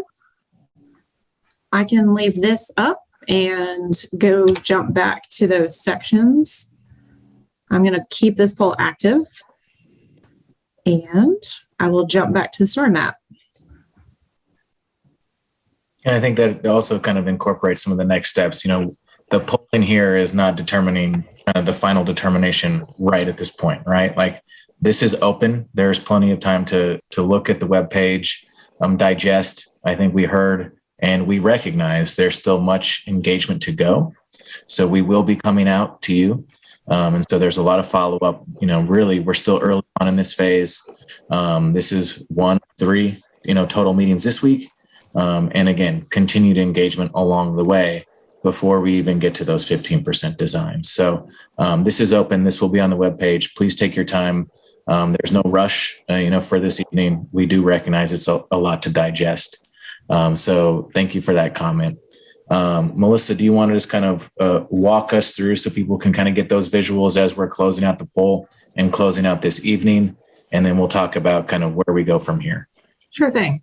Yeah, so that Alt 1A was using some sidewalk space on the northern side of the roadway. So you see that greenway here on the outside of the roadway. That is 1A. And when you see A and B, it's just kind of north side, south side. So our 1B is using the sidewalk space on the south side of the roadway to make a greenway. So that's what you see here in 1B. And then as I go through here, 2A is the one where the greenway is replacing the outside travel lane. So if we take a look again at the north side of the roadway, that is taking that travel lane that is that's taking the travel lane and rising the travel lane up to sidewalk level to be that greenway. So that was your 2A. So 2 is using the roadway. And if we look at 2B, that is using the south side and doing the same thing. So taking a travel lane, rising that up to sidewalk level to be a trail. And that is, again, on the south side. So that is the B part of it, 2B. So those are the options. Like Matt said, you're welcome to participate in that Slido now if you're in it. You are also welcome to go to the story map and answer this question on your own. So I'm in the story map right now. And if I scroll down, I can toggle and choose an option below. So if you'd like to do that and then push submit, we will record that. Again, that will be open for quite some time. And if you didn't see an option that you like, please, again, use the contact information that we have been chatting about. So I will just go ahead and pull this back up. This is Peggy Murphy. Can I ask a quick question? We're just about to close out, Miss Murphy. Yes. But is there any particular I can talk to you. reason I can talk to you after we close this out with the general public. Is that all right? Yeah, but I just wanted to know why there was no alternative presented for North Avenue. Because if that's what the people want, why isn't that being considered strongly? Yeah, no, this is the first time. This is the first time we're hearing this North Avenue alternative, and I think what the differentiation between an on-street bike facility and a trail is probably the biggest reason why. But again, we can have that conversation, and I don't think that that's what we heard from the majority. Again, we're just gauging today's interest from the public. So I hear you as far as that's an option, and we are incorporating that into our planning and feedback. So we'll explore it. We'll look at it. But I think that there's a lot of reasons why it's not a preferred option. but we're going to explore that. So thank you. We'll take all of those comments for all of those options. And I think that's for us as far as those next steps. One, there's multiple ways that you can contact us. So keep those comments coming. Continue to use the website as a resource. Continue to call my cell phone number / office number, as well as there's a direct link there for a contact.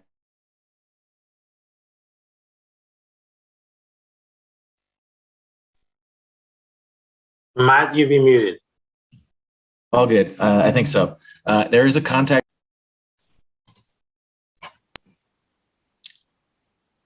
There is a contact, or you can just make those direct comments and recommendations. So we're open to that. We're going to listen. We're going to, go through all of these comments. So thank you. We'll continue to see, what that is. And again, tonight's, is not the determination here. We're asking for your feedback. We have a lot more work to go throughout this week. So I would like to invite you. Well, one, just thank you all for being here and sharing your time with us this evening. It's really important for you and for us.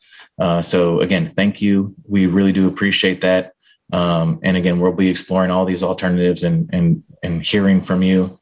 We have 2 more of those opportunities this week, tomorrow night at 6, as well as Thursday night at 6, same format, but we're just going to be looking at the different areas, including the section from from Lake Montebello to Charles Street at Hopkins University. And then on Thursday, essentially Hopkins University to Druid Hill Park. And so we'll get more details there. We'll also put those meetings, recordings up on the website. So you can use that as a resource to kind of hear what other people are saying, get that feedback. And again, taking your time as needed. And again, we have a long ways to go. This story map and survey will be open till April 8th. And again, so that's over a month. And again, we just want to do our due diligence. Well, then I did see several community organizations here. And I know that folks had talked about the different types of destinations along the route, including different schools, and other kind of businesses and organizations. We're going to continue to reach out to stakeholders and continue to follow up.